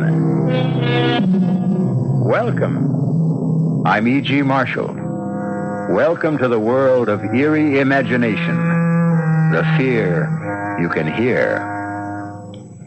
Vendetta. The very word itself invokes dread and strikes a mood of brooding terror. But to live on the island of Corsica, home of the vendetta, is to be steeped in the tradition of violent massacres and the fatalistic expectation of ferocious vengeance as a way of life. At least it would have been so just 100 years ago when these famous words were first written. It was a hand. A man's hand. Not a skeleton hand, all bright and clean, but a hand black and desiccated, with the yellow nails, the naked muscles, and traces of blood upon the bones at the point where they had been severed as with the blow of an axe about the middle of the forearm. The fingers, extraordinarily long, were attached to enormous tendons, still held in their places here and there by strips of skin. That hand was something hideous. It made one think involuntarily of savage vengeance. And in spite of the putrescent look of death and dissolution, it seemed to have a life of its own.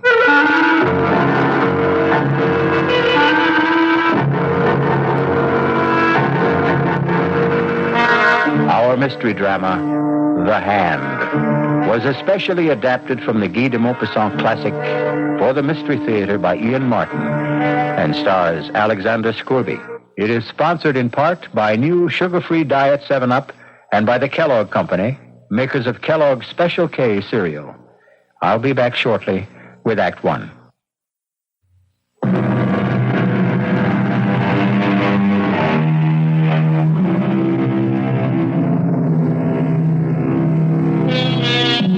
At the time of the bizarre and terrifying affair of the Hand, Henri Donnet was a police magistrate in Ajaccio, a charming little white city nestled on the edge of a beautiful gulf, shut in by lofty mountains.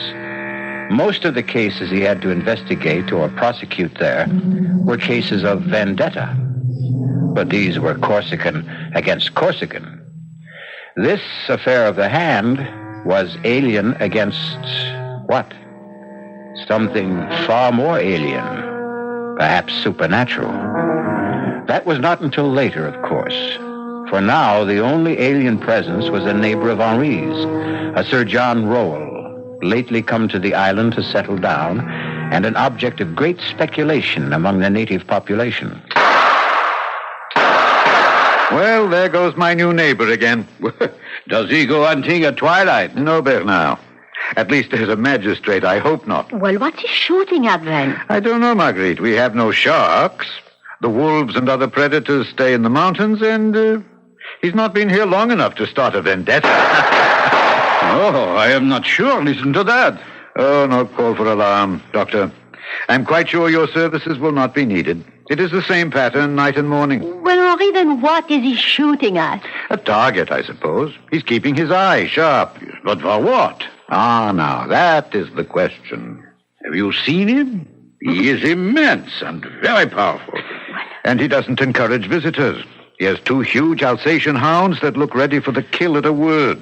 You are chief magistrate and in a far better position to judge him than any, Henri. What do you make of him? I don't know. His papers are in order. I've no reason to have any professional interest in him. Well, has he no one to share his loneliness? He has a manservant he brought with him from Marseille. No one else. There was a woman listed on the ship's manifest as his wife. Oh, his wife. Well, I never knew. Well, then, but no one seems to know that. In the months he's been here, no one has seen hide nor hair of her. I've watched these evenings myself, and I've never seen her move from the house. If, indeed, she is inside it. So you see, Marguerite, very soon, both as friend and policeman, I'm going to have to satisfy your curiosity and my own about the mysterious Sir John Rowell. For a while, however, I had to content myself with having a close watch set over the man. None of my people could find anything suspicious enough in his actions for us to make any move. But as the strange rumors about him continued and increased, I resolved to see the stranger face to face for myself. I made a point of going hunting every day in the neighborhood of his place. It took me a little while, but at last, one day...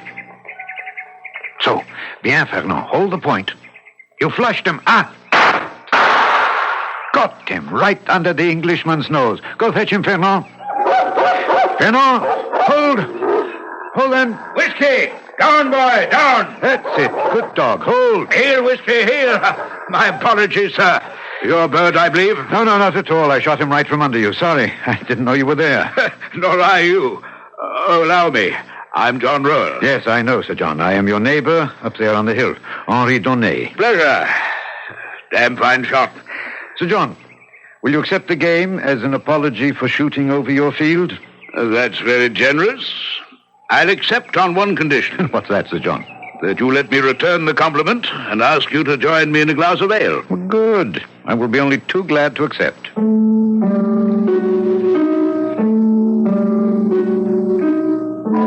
It was less the heat of the day than my professional interest that prompted me to accept the invitation from the tall man with the red hair and beard. Very tall indeed. And also very broad, a sort of placid and polite Hercules. I was most anxious to be able to question him about his life and his projects. Joseph, out here on the veranda. Change your mind and have something stronger? Oh, no. Ale will be perfect. Are you cold, Sir John? Yes, 2 glasses of ale for Monsieur Dann and myself. Very well, sir. And bring a cut of Stilton and some water biscuits. You like our English cheeses? Oh, yes, I do. We are quite insular enough here on Corsica. It's a rare pleasure to indulge in a foreign taste. I know what you mean. Still, I can't feel that Corsica, or for that matter, anything French is anyway foreign to me. Ah, Joseph, splendid. Thank you. Put the tray on the table here. Yes, sir. You can loose the dogs again. It will be quite safe while I'm with Monsieur Dann. Very well, sir. Oh, those are the big Alsatians I see occasionally, eh? 2 of them. Yes. They look quite savage and fierce. Do you think perhaps my dog will... Oh, have no fear. Castor and Pollux are as docile as kittens where other animals are concerned. They're trained as man-killers. Huh? And then... only at my command. Your health, Monsieur Dann. To yours. Delicious. So refreshing. As the view of the sun setting across that blue Mediterranean water. Yes. Does Madame Royal also share your enthusiasm for your adopted island? Lady Royal is an invalid. I hope to nurse her back to health here. Oh, if I could suggest the offices of my good friend, Dr. Forestier... If a doctor should be needed. Oh, forgive me. I had no desire there's to pry. There's nothing to pry into. Natural curiosity. I must admit, I do find it hard to cast you in the category of a recluse. Oh, yes. I've traveled a great deal. Africa, India, even America. And as for adventures, yes, I've had plenty of adventures. Oh, yes. Big game hunting, huh? What? Oh, of course. I've hunted them all.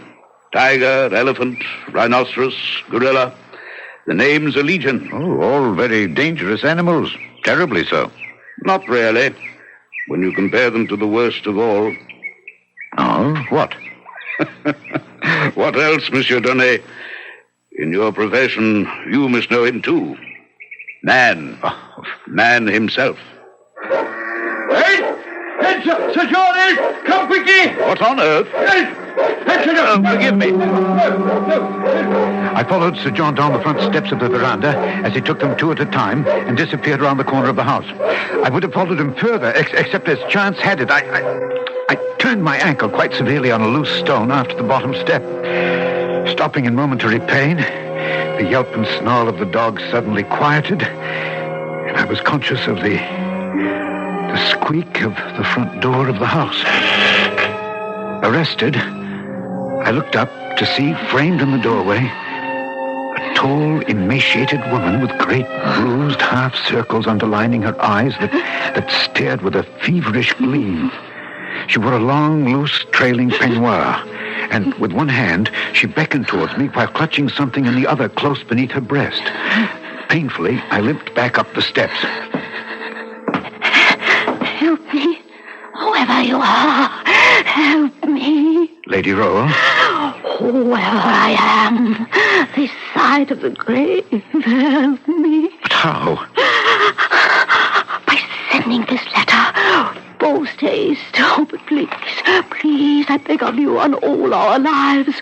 Don't tell Sir John. I'm afraid, Madame, Please, don't refuse me.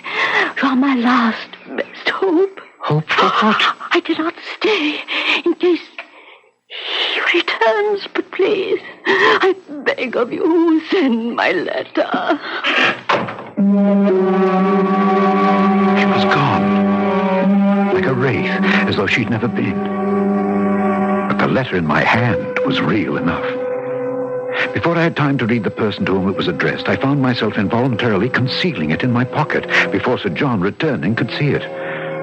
Nor could I stop to ponder why my impulse had been to accept the lady's part rather than that of my charming and seemingly outgoing host.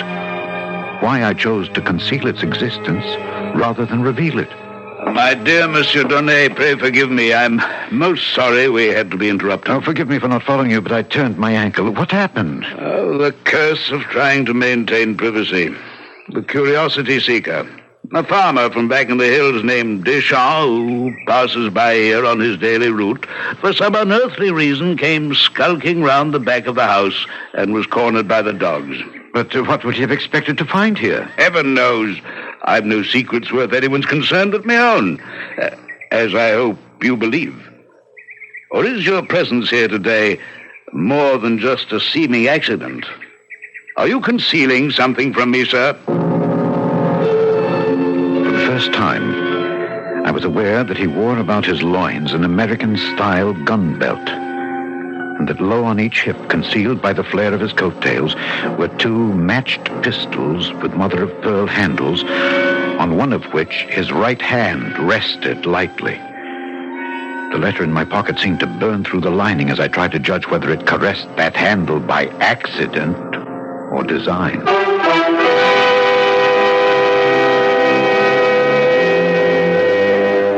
These were only the hands of Sir John, neither of which is the one in the title of our story. To meet that special hand, you must return with me shortly for Act 2.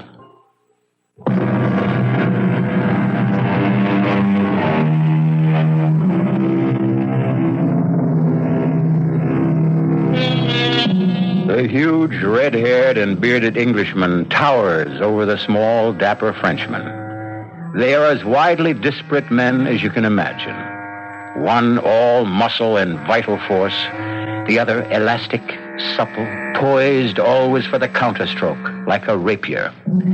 Antagonists? No, only in a sense. But whatever their relationship, mutually admiring of each other. Why should you imagine I have anything to conceal? Why, indeed. Come. Let's go inside. I'll show you some of the trophies of a roving life, if you'd be interested. But very, of course. Can you stand on your ankle all right? Is it sprained? No. Just a slight twist. From the hall, he led me into his parlor, which ran the length and breadth of the whole house across the back in a great L. His parlor was all hung in black silk, embroidered in gold. The fabric is Japanese work. Yes, but the rest is yours. Not the panels. What's mounted on them? Yes, tiger, lion, black panther. Those I recognize.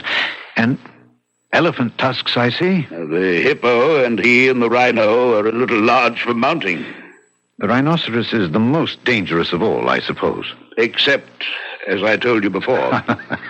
Now, you're not honestly going to tell a policeman that you're a manhunter. Not within the confines of civilization, I hope. But I've done a good deal of manhunting, too, in my time. As a soldier? That's a profession, not a sport. I've saved a mount in the center for the ultimate trophy. but never had, shall we say, the courage to make the necessary bag to mount it.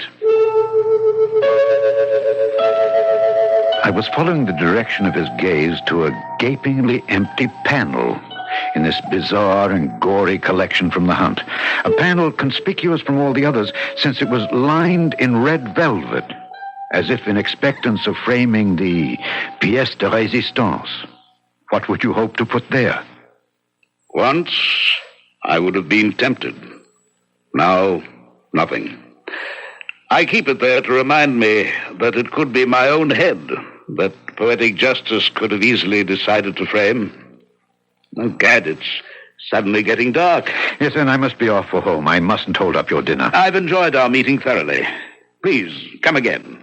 You're always welcome. I'm not quite so sure of your Alsatians. Oh, you need have no worry. From now on, they'll treat you as a friend, as I hope I can. As I want to be.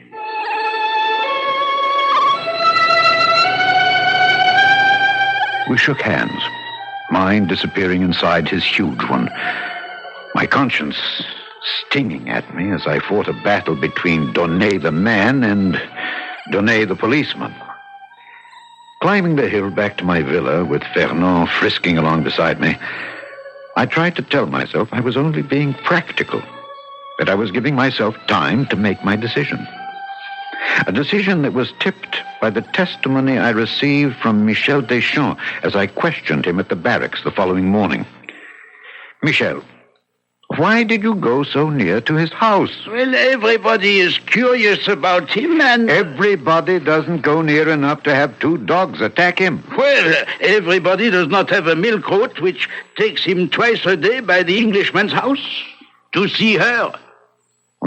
To see her? Well, it is at dawn, you know. Just before the sun comes up in the half-light, and I am passing by in my cart. Naturally, I'm looking at the house when I pass. Naturally, I would myself. So, you see, at that hour, nobody is stirring. Even the dogs are not yet awake. And then I see by the upstairs window a woman. The first few days, I'm not sure. I crossed myself. She's not some witch or somebody who wants to steal my soul. Why would she be a witch? Because, at any rate, in that light, she looked so... I was afraid to answer. To answer what? Her signal to come near to her. She kept beckoning as if there was something she must ask me to do. Finally, yesterday morning, I could stand it no longer. I had to go see what she wanted to ask. Was that so wrong? No, of course not, Michel. I would have done the same. But the dogs stopped you. Huh? Yes. In a way, I'm sorry. Don't feel that you let her down. But from now on, mind your own business. Oh, I accept your instruction. I will follow what you advocate. What I advocate, by all means. Not what I do. I don't understand you. Sometimes, even a magistrate has to admit, I do not understand myself. But that is not for you to worry about.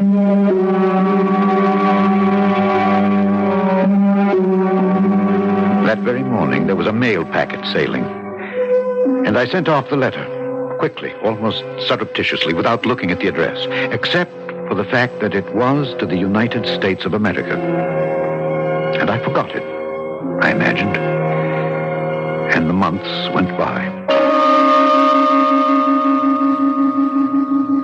Oh, I do think it's very tedious of you, Henri. Madame Forestier. Oh, well, either for reasons of your own, you are protecting our most famous visitor from the rest of us, or, well, he has some hold over you to protect his precious privacy. He has no hold over me. Quite the contrary. But if he wishes to be private, I would be the first to protect his right. Well, on a small island like this, why should he have it any more than the rest of us? Touché. But if he can, why shouldn't he? Oh, Henri, you know I don't know how to answer that. All I want to know is, do I have any hope that they might attend my garden fete next month? They? Well, there is a Madame Roel. Yes, but she is sickly. Well, is there some hope that at least Sir John might be coaxed to appear? Now, I have no reason to suppose that he would refuse. Now, lady role, I would find it hard to answer for. Well, then all I want for you is to issue the invitation. Please, may I count on you for that? Marguerite. We're all old friends. Need you ask?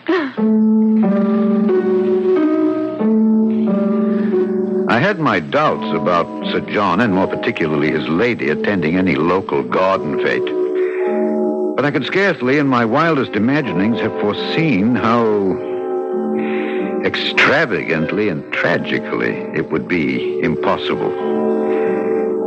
As I approached the house in the hollow below me, I was in a first-class mood because, in addition to a packet from the mail ship for my host, I also bought a bottle of sherry to share with him that, in my opinion, was one of a kind. He met me at the veranda. Well, this is an unexpected pleasure. We had a mail ship in today. I brought you a parcel. Me? Yes. And I thought I'd outstrip the mail. Vain hope. A parcel, you say? This. What on earth? It might be a gun from its shape, but it scarcely weighs enough. Shall we go to the parlor while I open my surprise parcel? As we moved into that parlor, I was super conscious of my host's reaction to the parcel he bore in his hands. Although there was no superscription from the sender, I had an infallible feeling that he sensed exactly where it had come from. That somehow I was accidentally part of a climax in the life of this strange and vital man. We've talked about my trophies, Monsieur Dabney. Yes. The ones I've mounted, the others too clumsy and large to render that way. Yes. And the third and different class, so far I've had no right nor courage to mount. What are you saying, Sir John? There is no reason for my receiving this parcel that I can conceive, except one. That I've found no refuge here. I've been betrayed.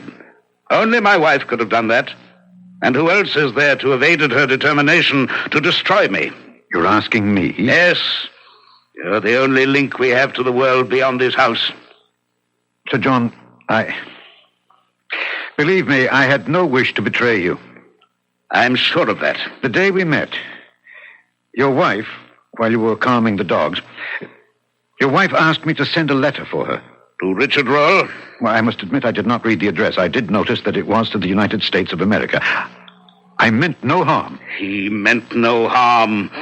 Like Pandora, who naively opened a chest to loose pestilence and all the evils of the world to plague mankind, he meant no harm. It seemed a simple and reasonable request. So you acceded. No doubt she also asked you to conceal the fact of the letter from me. Yes, I'm afraid she did. Were you sorry for her ravaged looks, her haunted eyes? Did you picture me as some monstrous jailer, condemning her to a life of solitary confinement? Sir John, I can only defend my action by telling you that at the time she did engage my sympathy. I told you, I believe, that my wife was not in the best of health. Yes, but... The fault perhaps was all mine.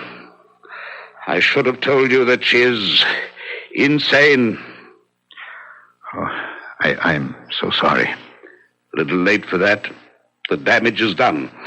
You may have sealed her death warrant, perhaps even mine. Good God, what do you mean? This parcel from America. Would you like to see what evil out of hell you're acceding to that simple and reasonable request has set loose? Sir John... You have involved yourself in this on a personal level.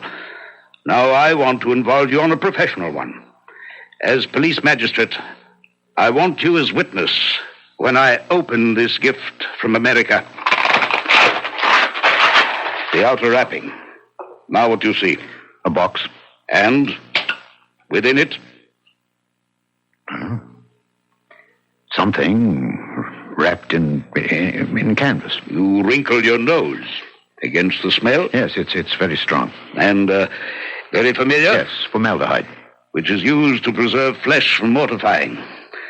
There's a drawstring on the canvas, which I'm opening. And I'm about to show you my present from the other side of the world. You sound as if you know what it is.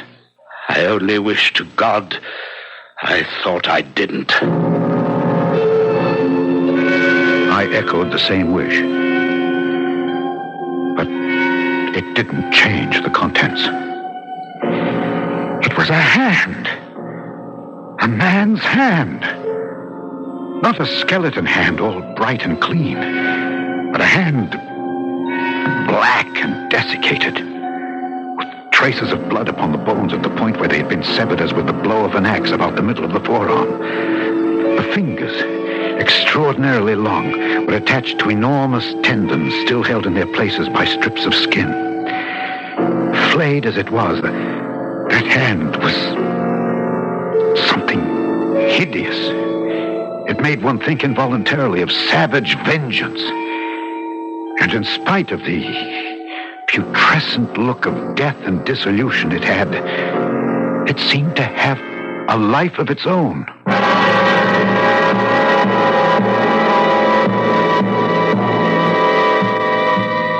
So now we see the embodiment of the title of our story.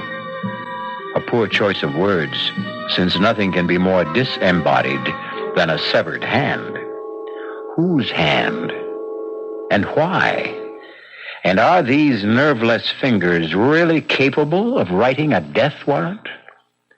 I'll return shortly with Act 3.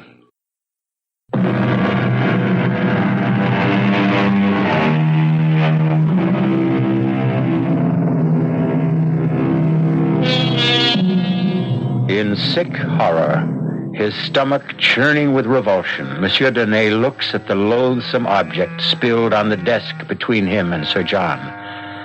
In macabre fascination, his eyes seem riveted to the severed hand. It is only by a supreme effort of will that he is at last able to drag them away and up to Sir John's grim and haunted face.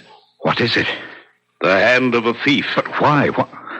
Why is it sent to you? So that there'll be no mistake in my mind who sends it. You said before, Richard Roll. A relation? My twin brother. Younger by less than an hour. As the firstborn, I acceded to the title. The barony was mine, and the living that went with it. Richard had nothing, except my bounty. Our whole life was a gigantic struggle for supremacy. He, because I denied it him. I, because I had to hold it. If you had everything and he had nothing, what chance did he stand against you? Well, I'm English, and I believe in fair play. I couldn't share the title, but I made sure the living was shared equally. I'm not ill-favored, and I'm exceptionally powerful and large. But Richard was taller by 2 inches, stronger by far, and a wild and darkly handsome man that stirred women to a passion beyond their senses. Until Claire. Madame Roll? My wife, yes. Whatever her true name should be now. When we were married, my brother Richard emigrated to the States. And you have never seen him since? No, yes, I have seen him. I'd hoped for the last time. Will you forgive me now? There's been too much talk, and I must find a place to hang my latest trophy. To hang it? You can't believe I think I've had quite enough interference from you in my affairs, Monsieur Danae. I must ask you to leave my house. You're no longer welcome.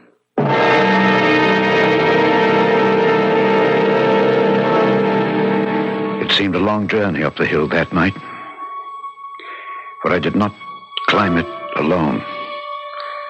On the way back to my house, I was haunted by 100 thoughts.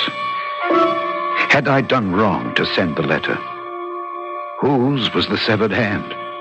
What was the mystery of Sir John's retirement? And what motivated the vendetta of his brother against him? Old jealousies?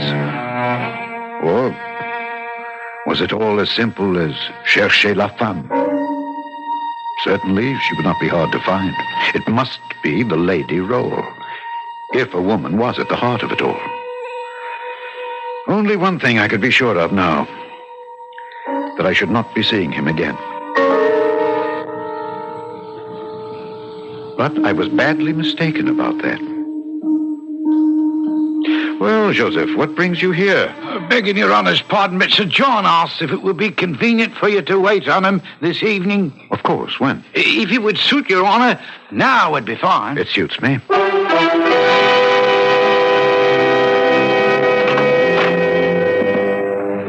After my churlishness on your last visit, I'm more than touched that you do me this honor, Monsieur Denney. Since I'm still concerned that I may have done you more harm than honor, I couldn't have hesitated. I've some papers here on my desk that I wish to leave in your charge, after asking you and Joseph to witness them. What kind of papers, Sir John? My last will and testament, some property assignments, the legal debris that follows sudden death. Joseph? Yes, Sir John. Will you sign here and here? Yes, sir. Is there all this immediacy, sir? In the midst of life, are we not all equally in the midst of death? Thank you, Joseph. You may go. Yes, Sir John. Now, you, Monsieur Denney. If you want me to. But I see no reason why. Whatever polite disclaimer was on my lips, it was frozen at that moment as my eyes fell on a blood-chilling sight. A black object in the midst of the empty panel lined with red velvet. Empty no longer. It was the hand, mounted now as the chief of all trophies. But different from all the others in one respect. They were mounted. This was imprisoned. Round the wrist, an enormous chain of iron had been rivened about the foul relic, and this chain fastened the hand to the wall by a great ring, solid enough to hold an elephant in leash. Good God! Yes, the hand. Well, better than my own head, if I can keep it. Will you sign? Yes, of course.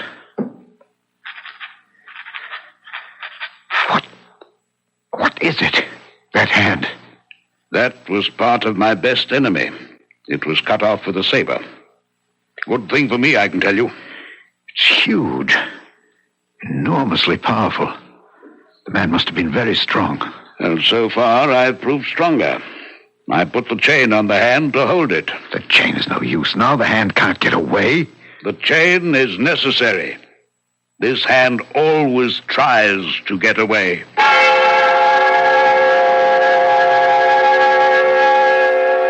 That night, I had a hideous nightmare.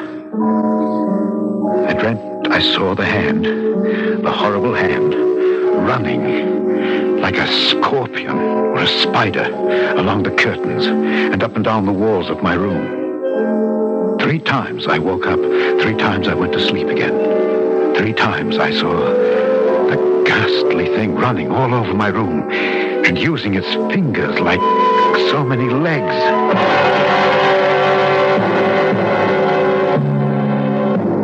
The next morning, I was awakened by the news that Sir John Roll had been murdered during the night.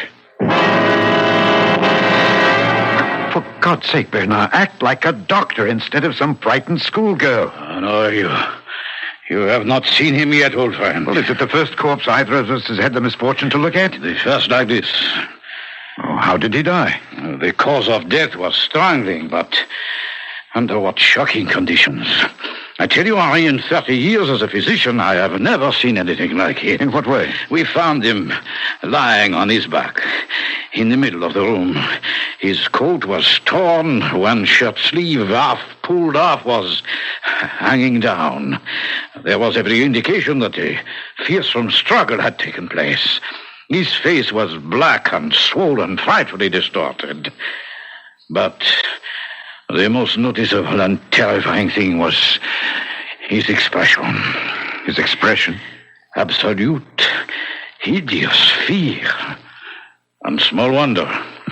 For in the welter of blood that was coagulated about his throat, 5 separate wounds pierced through it as though driven by points of iron.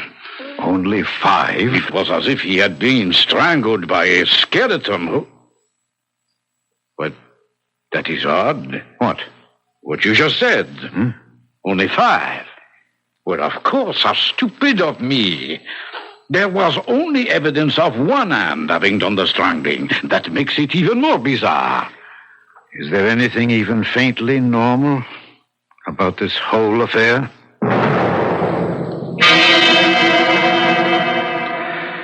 Now, Joseph, you heard no unusual noise during the night. Oh, no, monsieur le magistrate.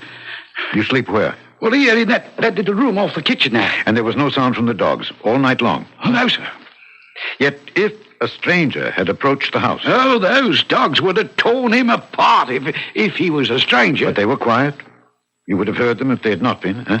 Well, I'm a very light sleeper. Yes. Did you sleep late this morning? No. I'm awake before cocks crow, you see. So many things to be done. Water to be drawn, the fire to be laid. Yes. And that's what you were busy with when Lady Rowell left the house? Yes, I was already preparing breakfast for Sir John and a tray to bring up to... You see, that's why I was so surprised when she walked into the kitchen fully dressed. And what did you say to that? Well, it's not my place to ask. I just said, what do you want? And? Well, she said she didn't want anything. Just that she was feeling better.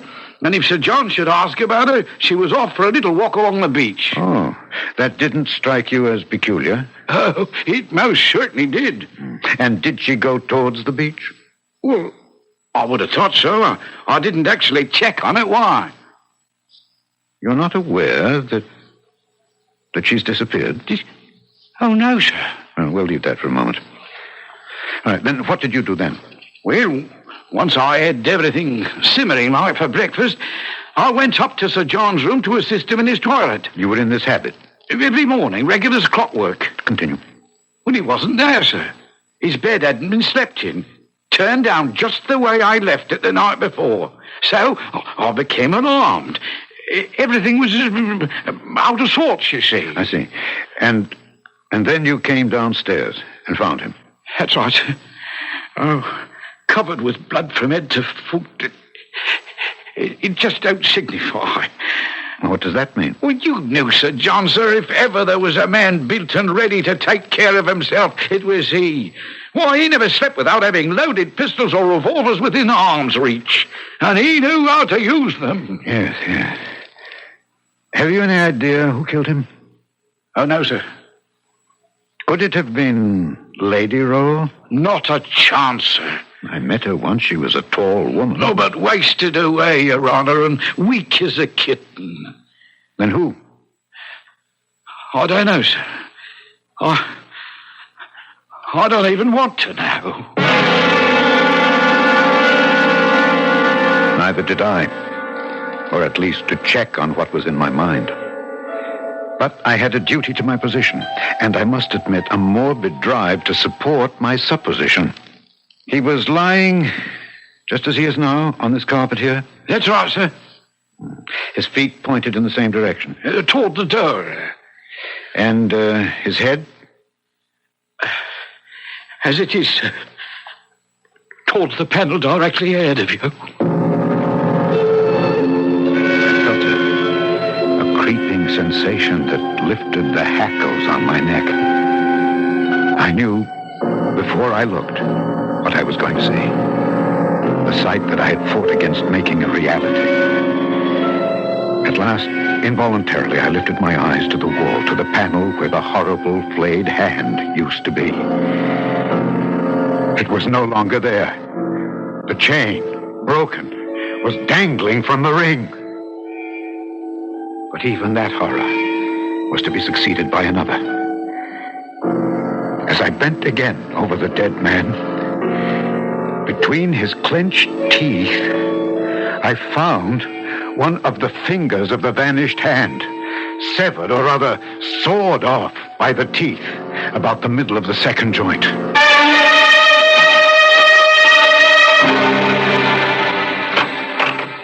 Henri, forgive us for violating the sacred precincts of your police office, but the axle of my carriage is broken and we are here to beg you to carry us home. If you're ready to go.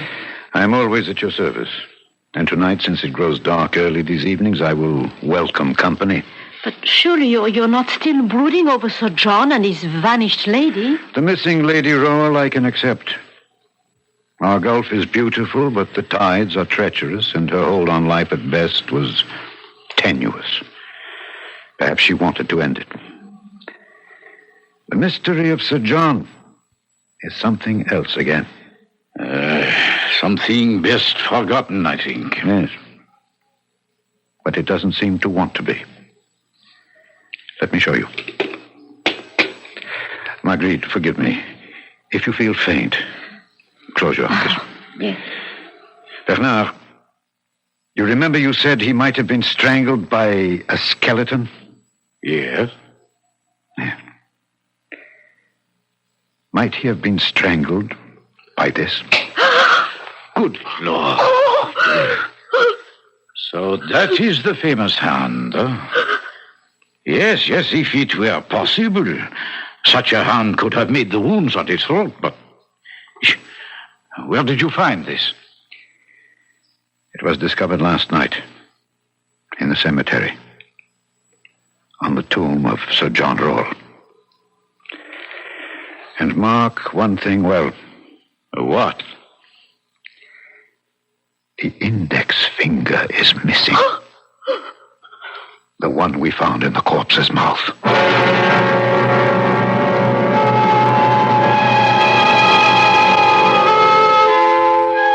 The hand of a thief, Sir John Roll said.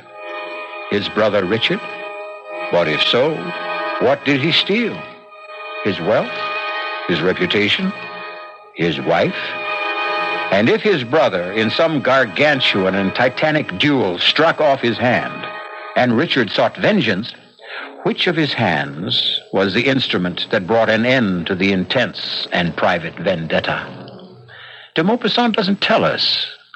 Wisely, he leaves that to us to decide for ourselves. I'll be back shortly.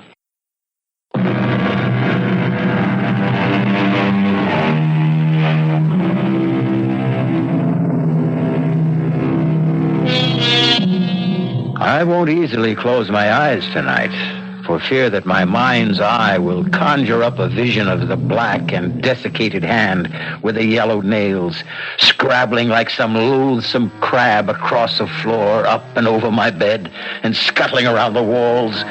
Its 4 good fingers moving like spider legs, the mutilated stump of the 5th like a head. Our cast included Alexander Scourby, Ian Martin, Mildred Clinton, and Guy Sorel. The entire production was under the direction of Hyman Brown. And now, a preview of our next tale. You must know. Ilya must have told you. Ilya's parents were gypsies, but he's not. But he hasn't forgotten, has he? What they believe, the gypsies. You don't mean that you... They believe in the living dead, the dead who refuse to die. You mean vampires? That is what you mean, isn't it?